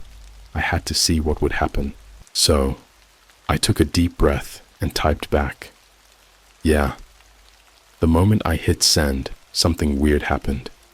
My vision started to blur, like I had stood up too fast or something. My head felt heavy, my limbs were numb. It wasn't painful, just uncomfortable. I told myself it was probably just my nerves, that I was psyching myself out. But then my body started to move, not fast or sudden, nothing jerky like in those possession movies, but slow and deliberate. It was like I was there, but not there at the same time. My fingers flexed, My legs shifted, and I felt a cold sensation run through me, as if I was sharing my body with someone else. I wasn't in control anymore. Something else was. I swear, I've never felt anything like it before. It wasn't like I blacked out or fell asleep. It was more like being trapped inside myself, like I was watching everything happen, but my body was on autopilot. My arms moved, my head turned, but I wasn't the one telling them to. And it wasn't fast. It wasn't frantic or anything. It was calm, calculated. My body stood up from the chair, slowly, and stretched, like someone testing out a new suit. My fingers flexed one by one, and I could feel every single movement, but I had no control. I couldn't stop it. I couldn't even move my mouth to scream, not that I was sure I even wanted to. That's the weirdest part. I wasn't panicked. I should have been losing my mind, but there was this strange calmness, like I was drugged. My heart was beating faster, yeah, but my mind was stuck in this foggy acceptance. Maybe that was part of it. Maybe whoever, or whatever, was in control didn't want me to resist. It felt like being in the back seat of my own body, with someone else driving, but I could still feel everything. I felt my feet touch the cold floor as my body stood up, felt the stretch in my muscles as I raised my arms above my head. It was like my body was being piloted, and I was just along for the ride. My phone buzzed again. I didn't even have to look to know it was another message. My hand moved to grab the phone, and I watched as my thumb slid across the screen. The message was from that same unknown number. Feels good, doesn't it? I couldn't reply. I wasn't in control of my hands anymore, but apparently it could reply for me. My fingers started typing. Yeah. I wanted to scream. I wanted to throw the phone, break something, do anything to snap out of it. But I was stuck, watching my body betray me. My thumb hovered over the send button for a second before tapping it. The reply came almost instantly. Let's have some fun. Suddenly, my legs started moving, and I walked out of my room, down the hall, into the kitchen. I wasn't sure what was about to happen, but the calm was starting to wear off, replaced with this growing unease, like the edge of panic was creeping in. My body opened the fridge, grabbed a bottle of water, and twisted the cap off. Normal, right? Except I wasn't thirsty. I hadn't been thinking about drinking anything. I was forced to take a sip, the cold water running down my throat. That's when I realized this thing wasn't just playing with me, it was testing me. It was trying to see what it could make me do. And the scariest part? It was working. I could feel it getting bolder, like it was getting more comfortable inside my body. It started doing little things at first, walking around my apartment, touching objects, flipping through my phone, like it was looking for something. My breathing got shallower as I realized it could access everything. My messages, my photos, my life. I don't know how long I stood there, watching as it scrolled through my text messages and emails. The minutes felt like hours, but then, just as quickly as it started, my body stopped. My head turned toward the window, and my legs moved, carrying me over to it. I felt my fingers slowly curl around the blinds, pulling them apart to peek outside. It was pitch black, quiet, nothing unusual, but my heart was pounding now, like I knew something was wrong, like I could feel something watching me. I could feel my eyes scanning the empty street outside, my breath fogging up the glass, but I didn't know what I was looking for. Then, my hand reached up and slowly locked the window, twisting the latch with a soft click. That's when I realized it wasn't just testing me, it was getting comfortable, it was settling in. Suddenly my phone buzzed again. This time, the thing inside me didn't even hesitate. My hand picked it up, opened the message. It was from that same anonymous number. You're almost ready. Ready for what? I didn't have time to think about it. My body was already moving again, heading back to my room. My feet were silent on the hardwood floor, and my movements were smooth, deliberate, like this thing knew my body better than I did. I was screaming inside my head, begging to snap out of it, to wake up from whatever nightmare this was, but nothing worked. When I got back to my room, my body sat on the bed, staring straight ahead. I felt a cold sweat breaking out across my forehead, but I was completely still. No shaking, no twitching, just frozen. It felt like hours, but in reality, it was probably only a few minutes before my phone buzzed again. This time, the message made my stomach drop. "Let's see how far you'll let me go." My hand moved to the desk drawer beside me. My fingers curled around the handle, and I heard the faint creak as it slid open. Inside was a small, cheap kitchen knife I'd kept there from when I was unpacking some boxes a few weeks ago. My fingers wrapped around the handle, pulling it out slowly. That's when the panic really hit. Full force. My chest was tight, my heart pounding so hard I thought it might burst, but I still couldn't move. I couldn't scream. My hand was gripping the knife now, and I could feel the cold metal pressing against my palm. My body held it up, inspecting it, like I was looking at it for the first time. I could feel the weight of the blade in my hand, the cold edge brushing against my skin.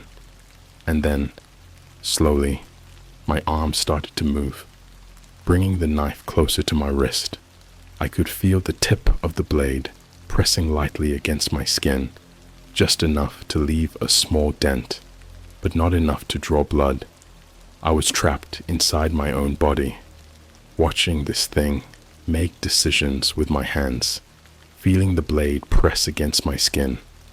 I didn't know what it was planning, how far it was going to take this, but I was terrified. I was in the kind of fear where your thoughts just scatter and you can't even focus on one thing because everything feels wrong. But then, just when I thought I couldn't take it anymore, my phone buzzed again. My hand moved automatically to check the message. It was that same number. "That's enough for now. You're not ready yet." The knife dropped from my hand, clattering onto the floor. I gasped, suddenly feeling like I could breathe again. My body slumped forward, and I was in control again. Sort of.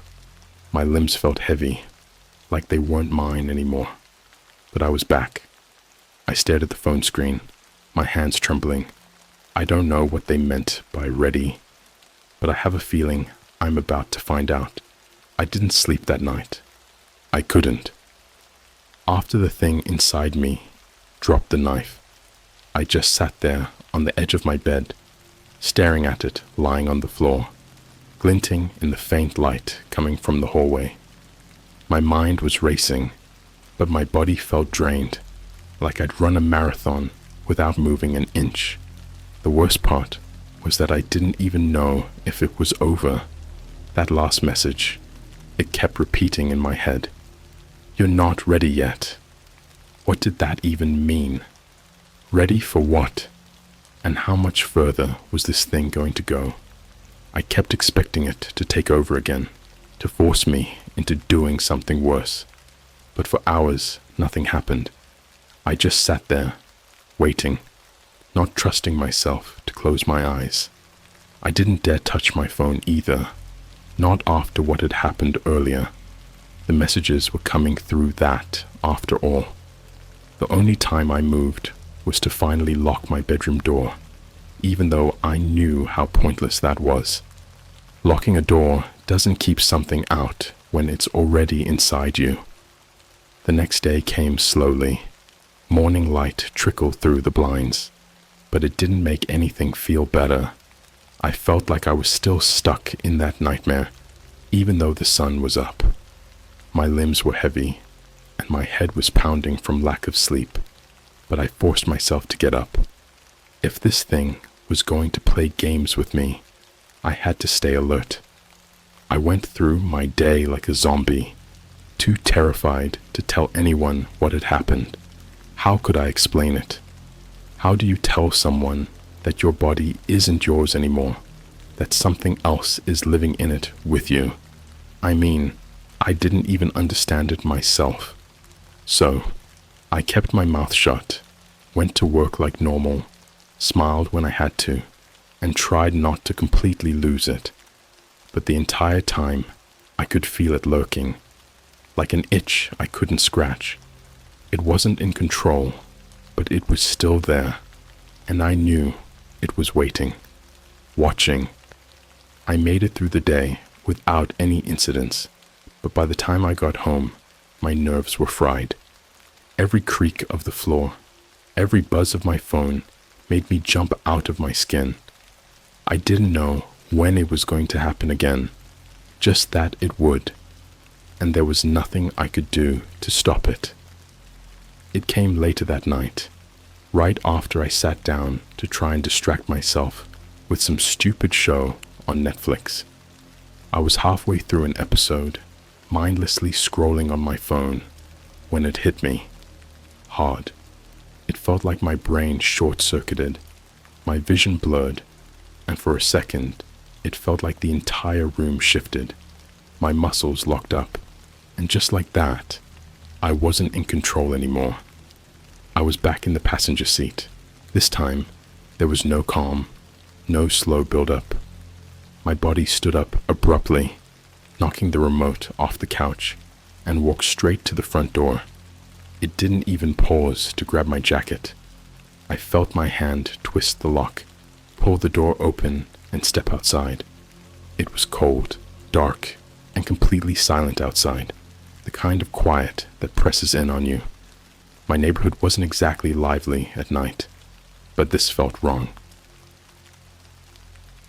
Office. My feet carried me down the front steps and onto the sidewalk. The wind cut through me, but I didn't stop. I wasn't in control. I was moving with purpose now, but I had no idea where I was going or why. I could hear my own breathing in my ears, sharp and fast, but everything else felt distant, like I was watching myself through a dirty window. I wanted to scream, to run, to fight, but I couldn't do anything except move forward. My legs kept walking, one step after the other, down the empty street. That's when I noticed something just out of the corner of my eye. There was a man standing on the sidewalk across the street. At first, I thought it was just some neighbor, but he wasn't moving. He was just standing there, still as a statue, staring straight at me. I couldn't make out his face, but I could feel his eyes on me, even from across the street. I tried to turn my head to get a better look, but of course I couldn't. My body ignored him, kept walking like he wasn't even there. But I knew he was there, and I knew he was watching me. It didn't stop. I kept walking, past house after house, with that man's gaze burning into my back. My mind was screaming at me to stop, to turn around, to do something, but my legs just kept moving forward. I was walking further and further away from home, from the safety of my own space, into this dark unknown. My heart was pounding in my chest, every step bringing me closer to something, but I didn't know what. Then, finally, my body stopped. I was standing in front of an old, abandoned building on the edge of town. I'd never been here before, but I'd passed by it enough times to know what it was. An old factory or warehouse or something, long since boarded up and left to rot. The kind of place that local kids dared each other to sneak into for a thrill. My body moved toward the door, my hand reaching out to grip the rusted handle. It creaked as I pulled it open, the sound echoing in the stillness. I stepped inside, and the smell of dust and decay hit me instantly. It was pitch black, except for the faint glow of streetlights filtering through the broken windows. My body moved deeper into the building, navigating the crumbling hallways like it had been here before. My footsteps echoed around me, and I could feel the cold air biting at my skin.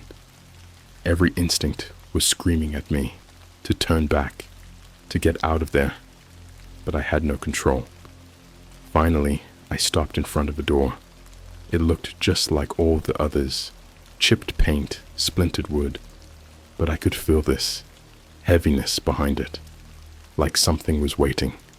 My hand moved to the doorknob, slowly twisting it open, and I stepped inside. The room was empty, completely bare, no furniture, no signs of life, just four walls and a cold concrete floor. But it didn't feel empty. Not really. There was a presence in the room, thick and suffocating, like the air itself was pressing down on me. I didn't know what was about to happen. I didn't want to know. But then my phone buzzed in my pocket, and I felt my hand move to pull it out. It was another message from the unknown number. You're almost ready, but first, you need to meet him. I felt my entire body go cold. My head slowly turned toward the far corner of the room, where the shadows were the thickest. At first, I thought it was just the darkness playing tricks on me, but then I saw him, the man from the street. He was standing there, perfectly still, his face hidden in the shadows. But I could feel his eyes on me, watching, waiting, and that's when I realized this wasn't just a game anymore. This was something much worse. I couldn't move. The man stood there in the corner, blending into the shadows, like he belonged there. My body was frozen, locked in place by the thing that had been controlling me all along. But even if I could move, I don't know if I would have dared to. There was something deeply wrong with him, something that made my stomach churn and my mind scream that I shouldn't be looking at him at all. I tried to focus, to make sense of his face, but it was all wrong. His features were there, but off. His skin looked too tight, like it was stretched over his bones. His mouth was this thin, colorless line, and his eyes, God, his eyes, they were wide, too wide, like they'd been forced open, and he never blinked. He didn't move either, just stood there, in that dark corner, staring at me like he was waiting for something, or maybe watching to see what I'd do next. Except I wasn't in control. I wasn't going to do anything unless the thing inside me made me. I felt my heart hammering against my ribs, my breathing shallow. I couldn't take my eyes off him, even though every instinct was screaming at me to look away, to run, to get out of that place as fast as I could. But my body stood there, silent and still, like it was just another part of the room. Then my phone buzzed. The sound cut through the thick silence like a knife. I felt my hand move to my pocket again, my fingers curling around the phone without me telling them to. The screen glowed in the dark, lighting up my face, but I didn't want to see what was on it. I knew it was another message. I could feel it in my gut. My hand lifted the phone, bringing the screen up to eye level.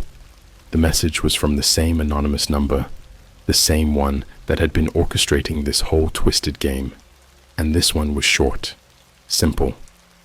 Let him in. I didn't know what that meant, but as soon as I read it, I felt my chest tighten, like someone had reached inside and squeezed my lungs. My breathing got shallow, and I could feel my pulse pounding in my ears. Whatever was going to happen next, I wasn't ready for it. Then slowly, my body started to move again. I didn't want it to. I was screaming inside my own head, but it didn't matter. My hand reached up to my chest, right over my heart, and I felt this icy chill spread through me, like the air had turned to ice.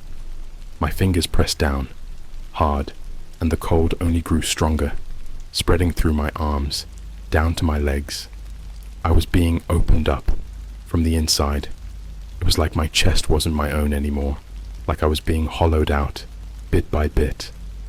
I could feel something shifting in me, like a door I didn't know existed was being forced open. and whatever was behind it was waiting.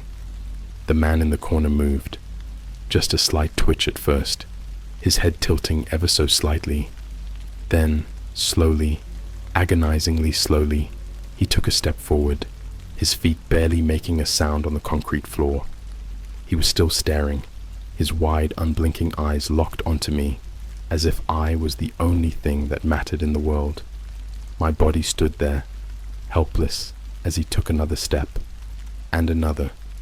With each step, the pressure in my chest grew worse. I could feel it building, like something was trying to push its way in.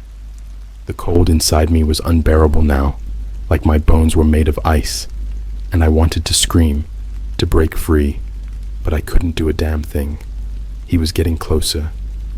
I don't know how to explain it, but I could feel him even before he reached me. It was like this dark presence was pressing against me, pushing at that open door inside my chest, waiting for me to just give up, to let him slip in. He was inches away now, his face so close I could see every unnatural detail. His paper-thin skin, the veins pulsing beneath it, and those eyes, those horrible, wide, dead eyes. He leaned in, his breath cold against my face, and I felt my body shudder. Not out of fear, but because I could feel something else now, something I'd been trying to ignore ever since I first saw him. I knew him. I don't know how, but somewhere deep inside me, I knew this man. Like a long-forgotten memory was clawing its way back to the surface. He felt familiar in a way that made my skin crawl, and that's when I realized this wasn't a stranger. This was something, someone, who had been waiting for me all along, waiting for me to open the door. The pressure in my chest was unbearable now. I felt like I was going to burst, like the cold was going to shatter me into pieces. And the man, he just kept staring, kept leaning in closer, as if he was waiting for the exact moment to slip inside. Then my phone buzzed again, another message. My body moved, still on autopilot, still trapped in that fog of control. I lifted the phone, read the message, and felt my stomach twist. "You're ready now." That's when it hit me. This whole time, every step, every choice, I hadn't been the one letting this thing in. It had been pulling me closer to him, drawing me to this place, to this moment. And now that I was here, now that I was ready, there was no turning back. The man inched even closer, his lips twitching into a thin, crooked smile. And then, without warning, his hand shot out and grabbed my wrist. I didn't feel a normal hand. It was like being touched by something wrong. His grip was ice cold, his fingers long and sharp, digging into my skin. The instant he touched me, I felt that same icy chill from earlier spread through my entire body, like I was being frozen solid from the inside out. And then I felt him pushing. He wasn't just pushing against my skin. He was pushing against that door inside me, the one I hadn't even known was there until tonight. I could feel him trying to slip inside, to merge with me, and the pressure was unbearable. I wanted to fight. I wanted to scream, but it was like I was drowning in this icy void, unable to make a sound. His face twisted into something grotesque, his wide eyes boring into mine, and I could feel him pushing harder, trying to force his way through that door. And that's when I heard the voice. Not his, not mine, but something else. It was inside my head, quiet at first, like a whisper, but it grew louder, more insistent, until it was roaring in my ears, drowning out everything else. The words were simple, but they cut through the fog like a knife. Don't let him in. It wasn't a suggestion, it was a command. Suddenly, I felt something shift inside me, something I hadn't felt before.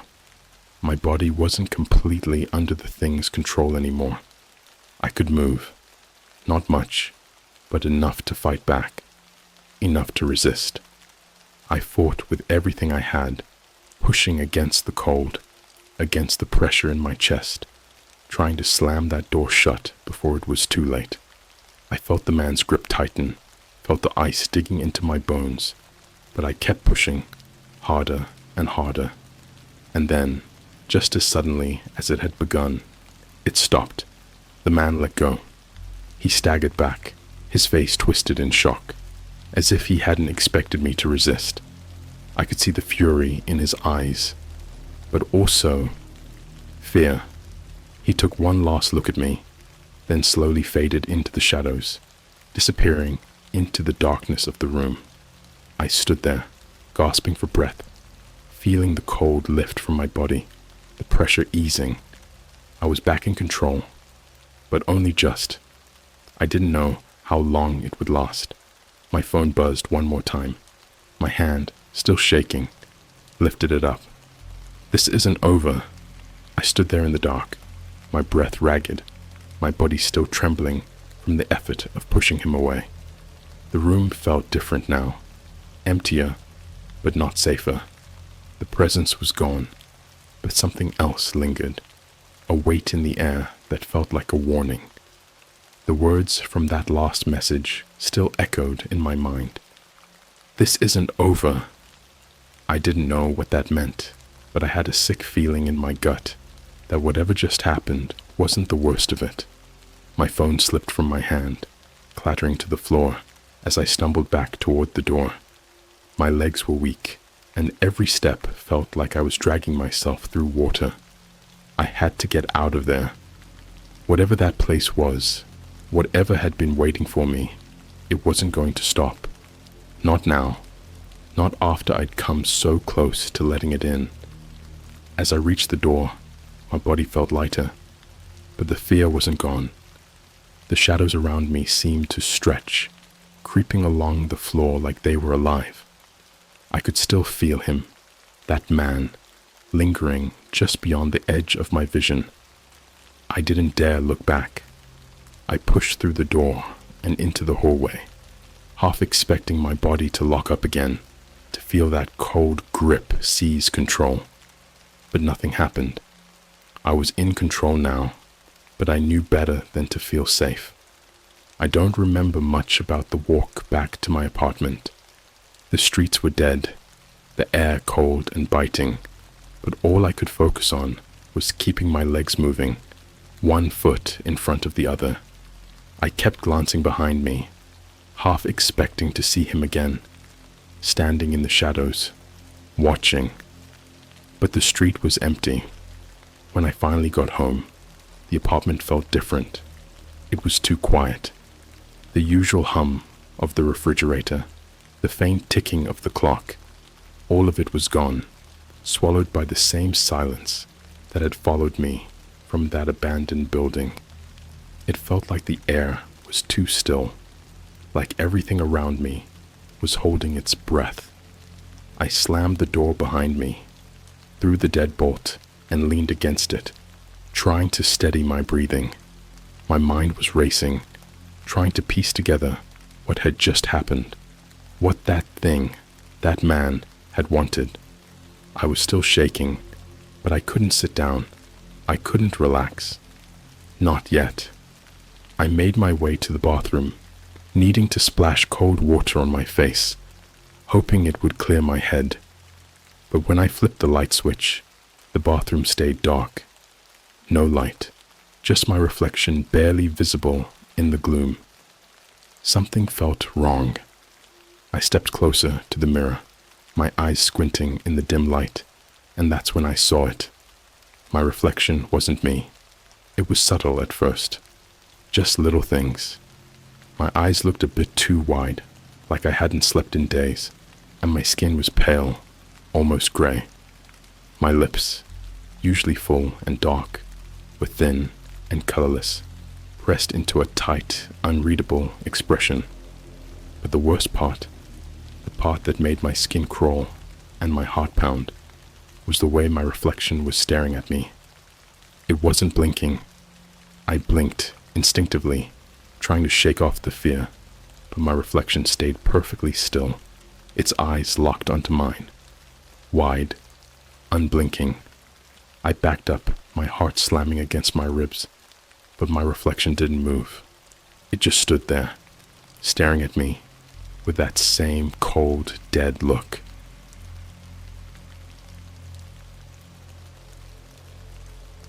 I didn't know what to do. I couldn't look away, but I couldn't keep staring either. My hands gripped the edge of the sink, my knuckles white, but I felt completely disconnected from the rest of my body, like I was floating outside of myself, watching this horror unfold. Then, slowly, too slowly, my reflection's lips curled into a twisted smile. That's when I realized I hadn't won. This wasn't over, not by a long shot. I stumbled back from the mirror, my breath catching in my throat as my reflection watched me, grinning like it had been waiting for this moment, like it had been waiting for me to realize I wasn't alone in my body, not anymore. My phone buzzed again. The sound made me jump, my heart leaping into my throat. I didn't want to check it, didn't want to know what it said, but I couldn't stop myself. My hands moved on their own, reaching into my pocket and pulling the phone free. There was a message. Same unknown number. We're almost won. I dropped the phone like it was burning my skin, my pulse racing. My body wasn't my own anymore. I could feel it, deep inside me, this presence that had slipped in when I wasn't paying attention. It had been there since the moment I stepped into that building.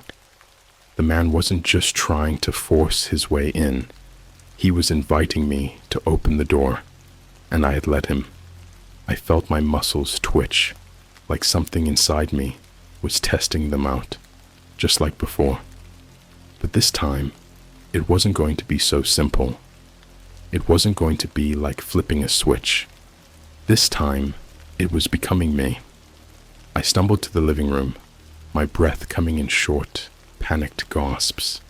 The walls felt like they were closing in, like the air was too thick to breathe. I could feel him inside me now, pushing, testing, merging. The worst part? I wasn't sure how much of me was left to fight back. I dropped to my knees, clutching my head, trying to push him out, but it was no use. He was part of me now. The same cold that had crept into my bones in that building was still there, coiled around my spine like a snake, squeezing tighter and tighter. I don't know how long I stayed there, on the floor, battling this thing inside me. Time seemed to stretch and twist, warping like I was stuck in a nightmare I couldn't wake up from. But eventually, my body stopped shaking, the panic subsided, and then the calm came. I wasn't me anymore. I stood up, my movements smooth, deliberate. My body felt light, too light, like I wasn't fully grounded in it anymore. I looked down at my hands, turning them over, inspecting them like they were foreign objects. But I wasn't the one controlling them. The door inside me had been thrown open, and I wasn't the one standing in its place. I felt a cold smile stretch across my face, even though I wasn't the one smiling. My reflection in the dark window showed that same twisted grin, those same wide, unblinking eyes. I was still there, buried deep inside, but I wasn't in control. Not anymore. And I don't know if I ever will be again.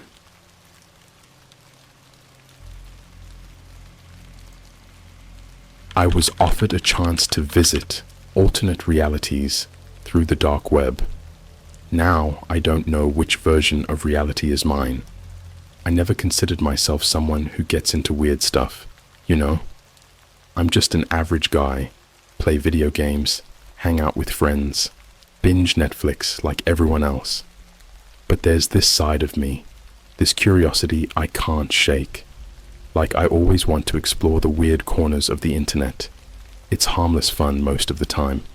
Paranormal forums, conspiracy videos, stuff like that. I don't actually believe any of it. I just like getting creeped out from the safety of my bed. So, a few months back, I was talking with some friends and the deep web came up. Now I'd heard about it before, drugs, hitmen, all the scary illegal stuff people warn you about. But I was bored and feeling cocky, so I thought, why not? It's not like I planned on buying anything or getting involved in shady stuff. I just wanted to peek behind the curtain, maybe read some crazy stories and bounce. I got Tor installed, did all the research, set up a VPN like every guide said to. I'm not stupid. I know how to cover my tracks. The first time I logged in, it was surprisingly boring.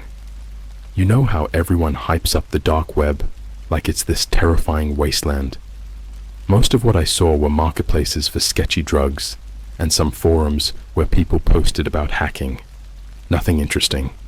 Definitely nothing worth the risk. But then, I stumbled onto something. It wasn't a marketplace or anything like that. It was this forum. Kind of like Reddit, but way less polished. The posts were all about strange services people offered. Not drugs, not weapons, but weird, paranormal sounding stuff.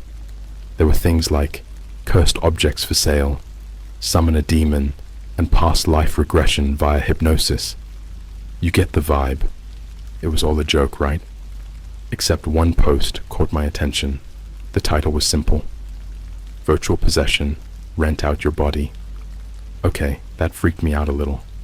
But, like I said, I've got this curiosity, so I clicked on it. The post was bizarre. The user, who went by the name Null Spectre, claimed they could offer a virtual possession experience. According to them, it wasn't like real possession, but more like a simulation. You temporarily lose control of your body, kind of like putting yourself on autopilot. They made it sound like lucid dreaming, where you're aware but can't really do anything. The catch was that the entity, or whatever it was, that would take over wouldn't hurt you. It just wanted to experience living in the real world through you. No harm, no foul. The more I read, the more it sounded like one of those cheap VR experiences you pay for just to get a cheap thrill. Still, it felt off. But again, curiosity, right? In the comments, people were either laughing at the guy or acting like they'd tried it.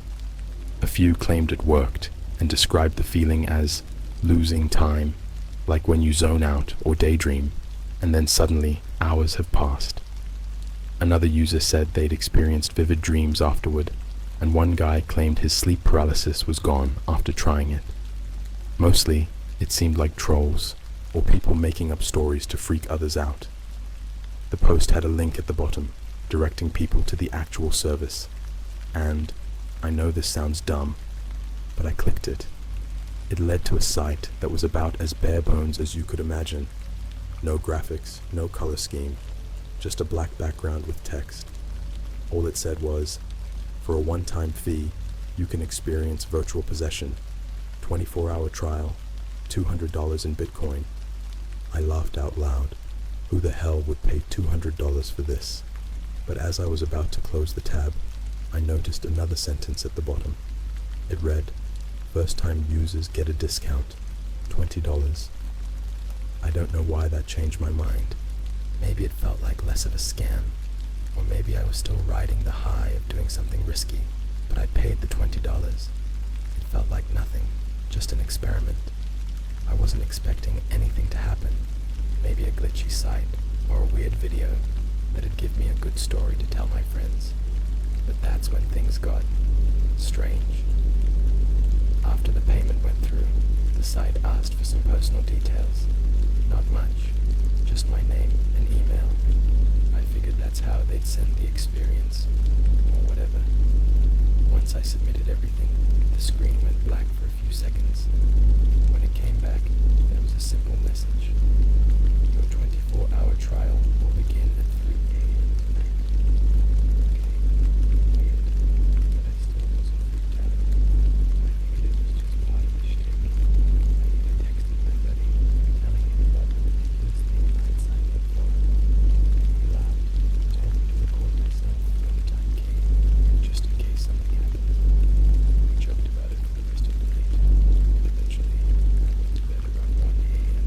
I wasn't worried. Not yet. But when my phone vibrated at exactly 3 a.m., I woke up and saw a single message on the screen. It was from an unknown number, and all it said was, "Your body is no longer yours. Sleep well." I wish I could say I freaked out right away, that I had the good sense to realize what kind of mistake I'd made, but I didn't.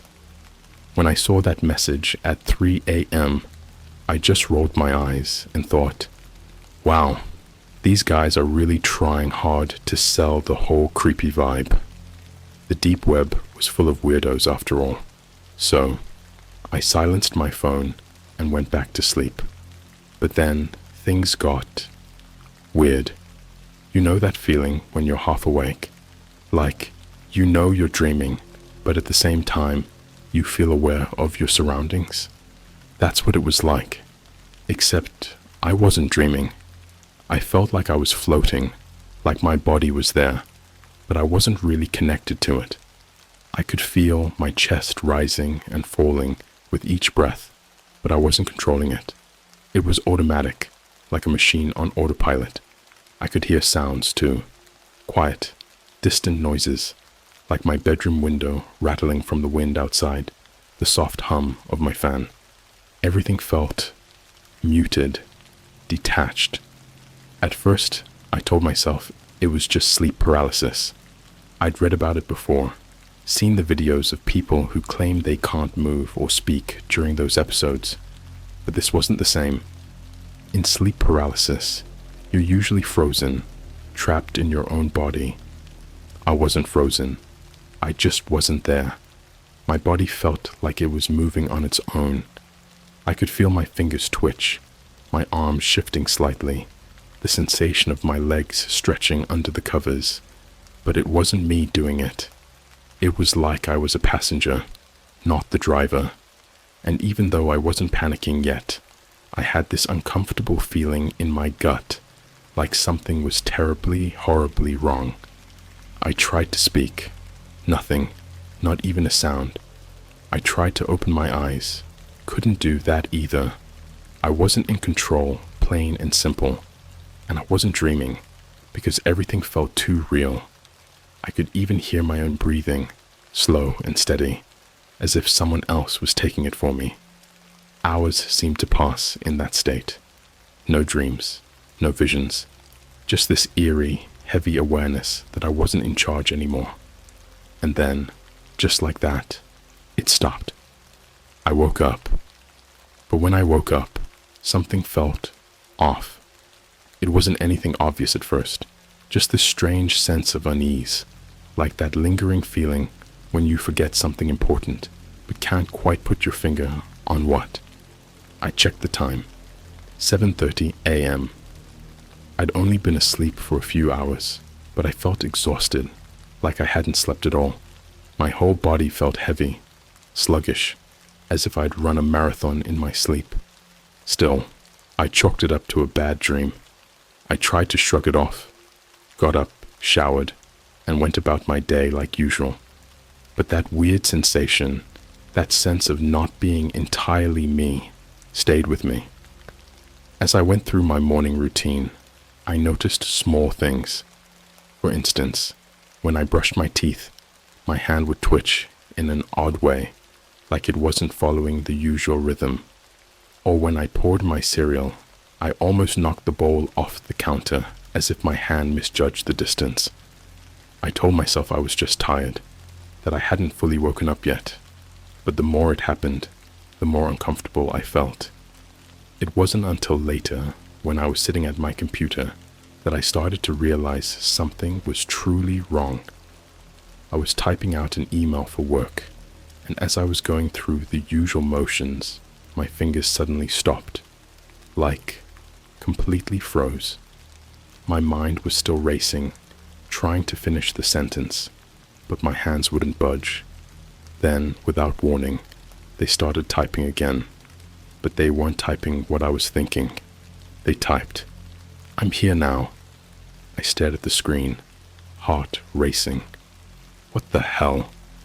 I deleted the words and tried to brush it off, telling myself it was just a random glitch, some weird muscle memory or autopilot mistake. But a minute later, it happened again. You shouldn't have let me in. This time, my whole body froze. I stared at the screen, feeling my breath catch in my throat. That wasn't me. That wasn't my brain controlling my hands. I yanked my hands away from the keyboard and stood up, the chair scraping the floor loudly behind me. My heart was pounding so hard, I thought it was going to burst out of my chest. I wasn't just scared, I was terrified. I could feel sweat prickling on the back of my neck, and that deep, uneasy feeling from the night before was gnawing at my insides. I paced around the room, trying to calm down, trying to make sense of what was happening. There had to be a logical explanation, right? Maybe I was sleep deprived. Maybe it was some weird effect of stress. I grabbed my phone, desperate for a distraction, but the second I unlocked the screen, I saw another message. Same unknown number from the night before. It's my turn now. My stomach dropped. I threw the phone onto the bed like it was cursed or something and sat there for a minute, just staring at the wall. The room felt colder, darker, even though it was broad daylight outside. I was too freaked out to think straight, too freaked out to do anything except wait for what, exactly? For it to stop? For the possession to end, if that's even what this was? I don't know how long I sat there, but after a while, I grabbed my phone again and started frantically searching online for anything about virtual possession or null specter or anyone who had a similar experience. But there was nothing, just the same ridiculous posts about past life regression and other nonsense. I was about to give up, thinking maybe I was just being paranoid, when I stumbled across a single post on some obscure forum I'd never seen before. The post was old, years old, but the username stood out to me. It was Null Spectre, the same one from the deep web. The post was simple. Be careful who you let in. Once they're inside, they don't like to leave. I felt my skin crawl. I must have stared at that post for a solid minute, trying to wrap my head around it. The words were simple, but they felt heavy, like a warning that had come too late. My brain was racing, piecing everything together. The possession, the weird messages, the feeling of being disconnected from my own body. But there was one part I couldn't shake. Once they're inside, they don't like to leave. Was this some kind of joke? Had I really let something in? I wanted to believe it was all just an elaborate scam, something to mess with gullible people like me who wandered too deep into the dark web. But I couldn't explain the things happening to me. My body wasn't acting right. My hands weren't my own. And then, out of nowhere, I got a headache. Not a normal one though. It was sharp, sudden, like someone was stabbing a needle directly into my brain. I grabbed my head and winced, trying to write it out, but it just kept getting worse and worse. I don't know how long it lasted, but when the pain finally stopped, I realized something even more terrifying. I couldn't remember what I'd been doing for the last few minutes. My phone was still in my hand, the screen showing some random article I didn't remember opening. My laptop was still on, and the email I'd been working on earlier was now filled with random, nonsensical words. I hadn't done any of that. Or had I? I couldn't tell anymore. It was like I was losing time. Chunks of it just slipping away without me realizing it. And worse, when I tried to remember what had happened during those gaps, all I got was this weird, suffocating sensation, like something was pushing down on my chest, making it hard to think. That's when the panic really set in. I bolted up from my chair, pacing around my room like I was trying to shake off a bad dream. I kept muttering to myself, "This isn't real. This can't be happening. I'm just freaking myself out." But no matter how much I tried to convince myself, the evidence was right in front of me. My body wasn't entirely mine anymore. Something else was in there, sharing the space. I grabbed my phone and checked the messages again, hoping I'd imagined them, but no, they were still there, plain as day. "Your body is no longer yours. It's my turn now. I needed to do something, anything, to stop this." So I did what any rational person would do in that situation. I called my friend, Matt. He was the one I'd texted the night before about the stupid possession thing.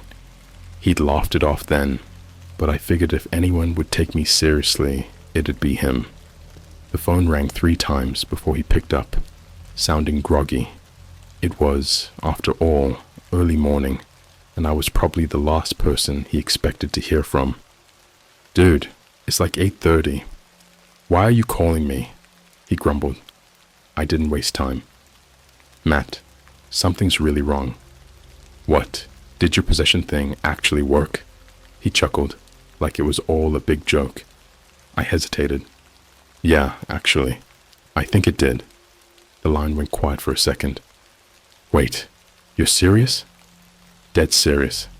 I think something's in me, man. I keep blacking out, and I'm typing things I don't remember typing.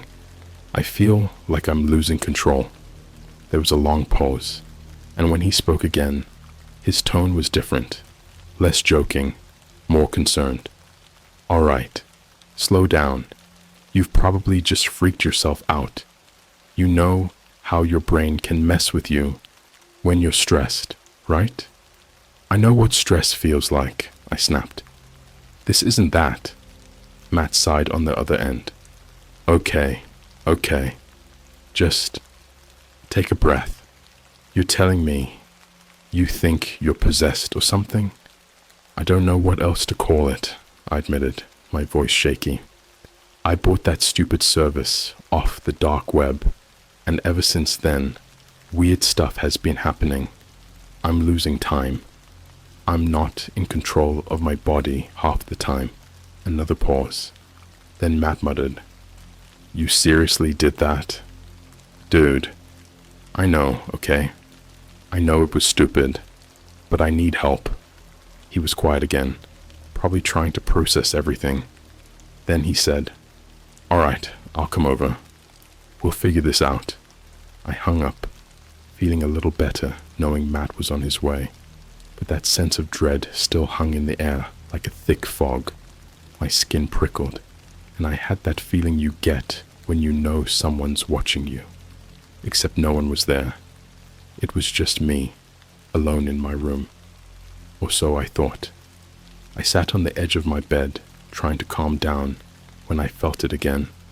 That weird, detached feeling, like my body was about to move without me. I clenched my fists, trying to stay in control, but then my arm started to twitch. Just a little at first, but then my fingers started curling, slowly and deliberately, like someone was testing the controls. It wasn't me. I watched in horror as my hand lifted, almost in slow motion, and touched my face. Except I didn't feel it. It was like watching a puppet, except the strings were inside my own body. And then my mouth opened, not on my own accord. Words slipped out in a voice that was mine, but also not mine. "Let me in." I froze. My heart pounded so hard I thought it might burst out of my chest. My body wasn't my own anymore, not completely. Something was pushing its way through, testing the limits, seeing how much control it could take. I didn't know what to do. I was terrified, paralyzed, just staring at my own hand like it was some foreign thing. I wanted to scream, wanted to run, but my legs wouldn't move. I was stuck, just waiting for whatever was inside me to make its next move. The minutes dragged by. each one filled with this growing sense of dread. I kept telling myself that Matt would be here soon, that I just had to hold out a little longer. But deep down, I was starting to wonder if even he could help me. What if it got worse? What if next time I couldn't pull myself back at all? And then, just as I was starting to lose hope, my phone buzzed. Another message. With trembling hands, I picked it up, dreading what I was about to see. The message was from that same unknown number. This is only the beginning. By the time Matt finally arrived, I was sitting on the couch, shaking. My phone was still in my hand. That last message burned into my brain. This is only the beginning. I didn't know what it meant. I didn't want to know. When I heard the knock on the door, I practically jumped out of my skin. I rushed to open it, desperate for some kind of help, some sense of normalcy. Matt stood there, looking half asleep but concerned. "Man, you look like crap," he said, stepping inside. "What the hell is going on?" I closed the door behind him and locked it, as if that would somehow keep whatever was happening to me from getting worse. I tried to explain it all. The messages, the feeling of being controlled, the blackouts. But the more I talked, the more I realized how insane it all sounded. I was basically telling my best friend that I thought I was being possessed by something I invited in through a shady, dark web service. Matt sat there frowning, arms crossed. He didn't interrupt me, just listened. When I finally finished, he let out a long breath. "Okay, I'll admit, that's freaky. But man, are you sure you're not just messing with yourself? I mean stress, lack of sleep, paranoia. That stuff can seriously mess with your head." "I know that," I snapped, a little more harshly than I meant to. "But this isn't just me being paranoid, Matt. My body's been moving on its own. I've been typing things I don't remember. I got messages from someone, or something, saying my body isn't mine anymore." Matt raised an eyebrow. "All right, so where's the proof?" The question hit me like a slap in the face. Proof. I hadn't even thought about that. How could I prove what was happening? It wasn't like I had video footage of myself acting weird, and it wasn't like the messages from the unknown number would be enough to convince anyone who wasn't living it. Still, I grabbed my phone and showed him the texts. His face tightened as he read them, but when he looked back up at me, I could tell he still wasn't convinced.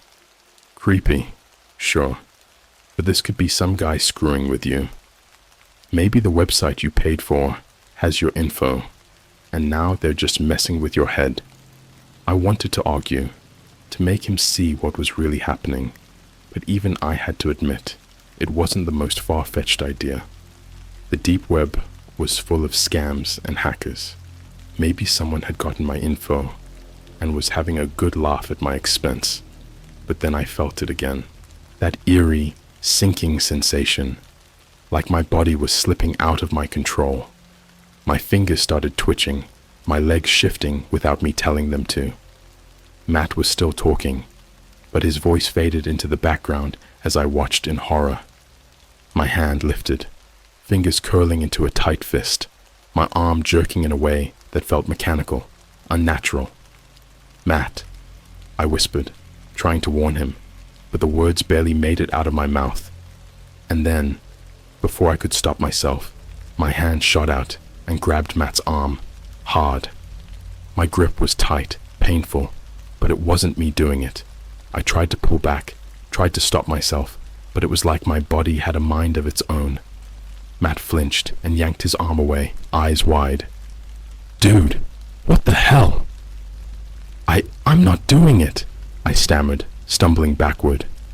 My heart was racing. I could feel sweat beading on my forehead.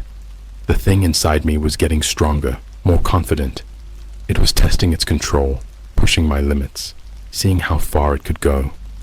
Matt stood there, rubbing his arm and staring at me like he didn't know what to do. Okay, this is getting really freaky. I backed up against the wall, my hands shaking. It's not me, Matt. I told you. There's something inside me. I can feel it. We were both silent for a minute, the tension in the room thick and suffocating.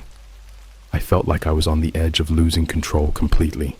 Like any second now I'd black out and wake up with no memory of what the thing inside me had done. I believe you, Matt finally said, his voice low and serious. But we need to figure out what to do. This isn't something we can just wait out. I nodded, though I didn't have any answers. What could we do? Call the doctor, go to the police, tell them I'd been possessed by something from the dark web. No one would believe us. I barely believed it myself, and I was living it. Matt grabbed his phone, scrolling through search results for anything that could help. We could call a psychic or something, he suggested, though I could hear the doubt in his voice. Or maybe an exorcist. I shook my head. That stuff's not real, man. Neither is getting possessed through the internet. But here we are, he shot back. Suddenly my phone buzzed in my pocket again. I didn't want to look at it, didn't want to see another cryptic message that would make my skin crawl. But I had to know. I pulled it out, hands trembling. This time, it wasn't just a message. It was a video. The sender was still that same unknown number. The video thumbnail was black, with just a hint of something moving in the shadows. My throat went dry. With a shaking finger, I pressed play. At first, the screen stayed dark, and I could hear the faint sound of breathing. Then slowly, the camera turned, and I recognized the room immediately. It was my room. I watched in horror as the video showed someone, or something, sitting on my bed. I couldn't see their face clearly, just a shadowy outline, but I knew it was me. The figure sat there, still, except for its head, which was tilting side to side, like it was listening to something I couldn't hear. Then the figure's head snapped up, staring directly into the camera. I felt my stomach drop. The figure had no face, just an empty, dark void where its features should have been. And then it spoke, in a voice that sounded like mine, but twisted, distorted. Let me in. The video cut off abruptly, leaving the screen black again. I stood there, staring at my phone, my heart racing so fast I thought I might pass out. My skin was crawling, my body tingling with cold fear. What the hell was that? Matt whispered, looking over my shoulder. I don't know, I whispered back, my voice barely audible. I don't know. But deep down, I had a sinking feeling I did know. The thing inside me wasn't just sharing my body. It was waiting for the right moment to take full control. And I was running out of time. I was shaking as I stood there, my eyes locked on the black screen of my phone. The message was clear. Whatever this thing was, it wasn't content with just sharing my body anymore. It wanted everything, full control, and I was losing ground with every passing moment. Matt was pacing now, his hands in his hair, muttering to himself. This is messed up, man. So messed up. We need to do something. You can't just let this thing take over. I didn't respond because honestly, I had no idea what to do. My thoughts were spiraling, crashing over each other. I couldn't call the cops. What would I even say? And no amount of Google searches or conspiracy forums were going to solve this. The deeper part of me knew it. I had invited something into my life that couldn't be reasoned with, something that didn't belong here. My hands were trembling again. I could feel that now familiar sensation creeping over me, like invisible fingers wrapping around my arms, my legs, my neck. The thing inside me wasn't done. It was watching, waiting. My breaths came in shallow gasps, and I felt my body start to move on its own, subtle at first, like little ticks. My fingers twitched, my shoulders jerked. Matt, I whispered, barely able to get the words out. It's happening again. He stopped pacing, turned to me with wide eyes, and for the first time, he looked genuinely scared. What do we do? Man, what the hell do we do? I didn't know. There was no escape from this. My head pounded, my vision blurred. Then, just as quickly as it started, I felt that icy grip tighten around my chest. My body stiffened, every muscle locking up like I was being squeezed from the inside. I tried to fight it, tried to hold on, but it was like trying to hold back a tide with my bare hands. Then, everything went black. I don't know how long I was out. Minutes, hours.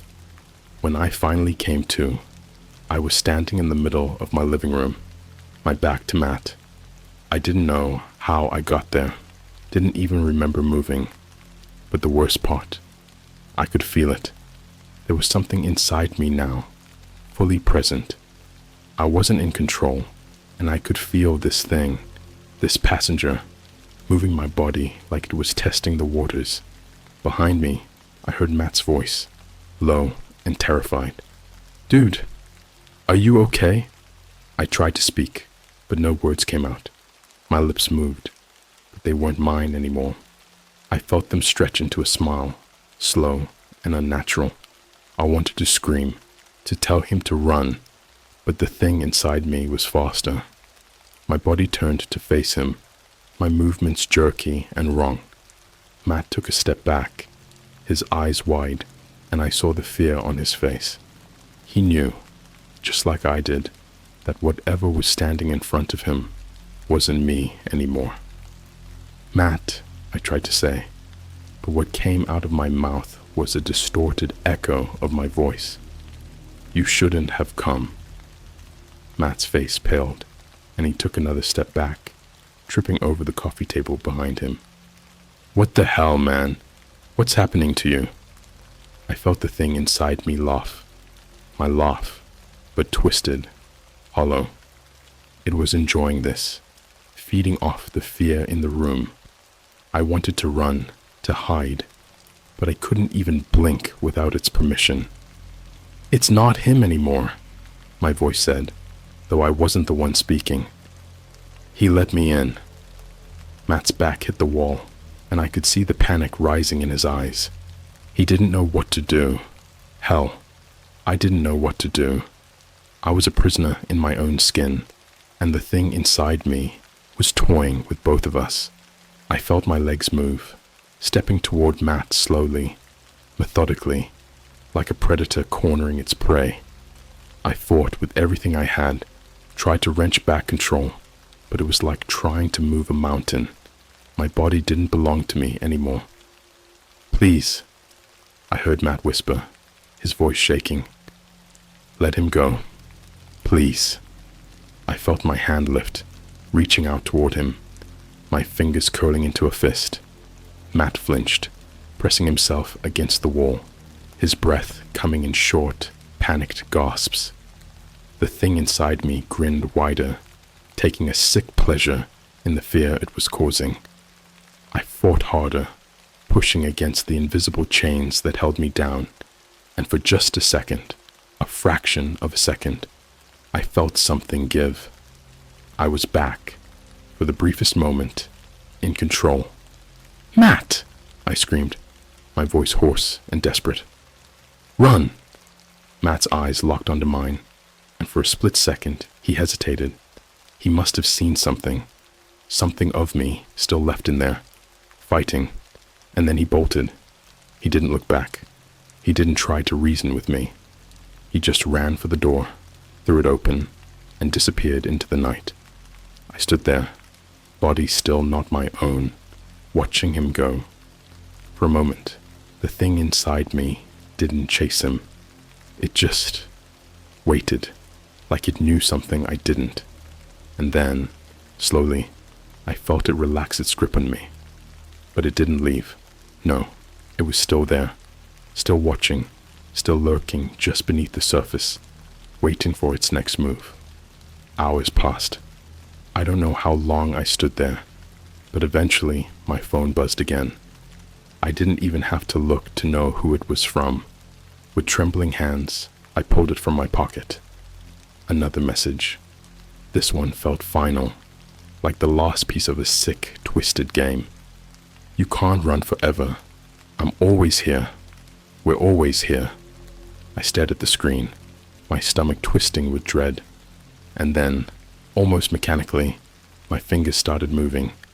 I wasn't in control. Not anymore. But I watched in horror as my hands typed out a message. I know. I tried to stop, tried to scream, but I was drowning, buried alive inside my own mind. The last thing I remember before everything went black again was that smile. The one I felt stretching across my face, the one that wasn't mine.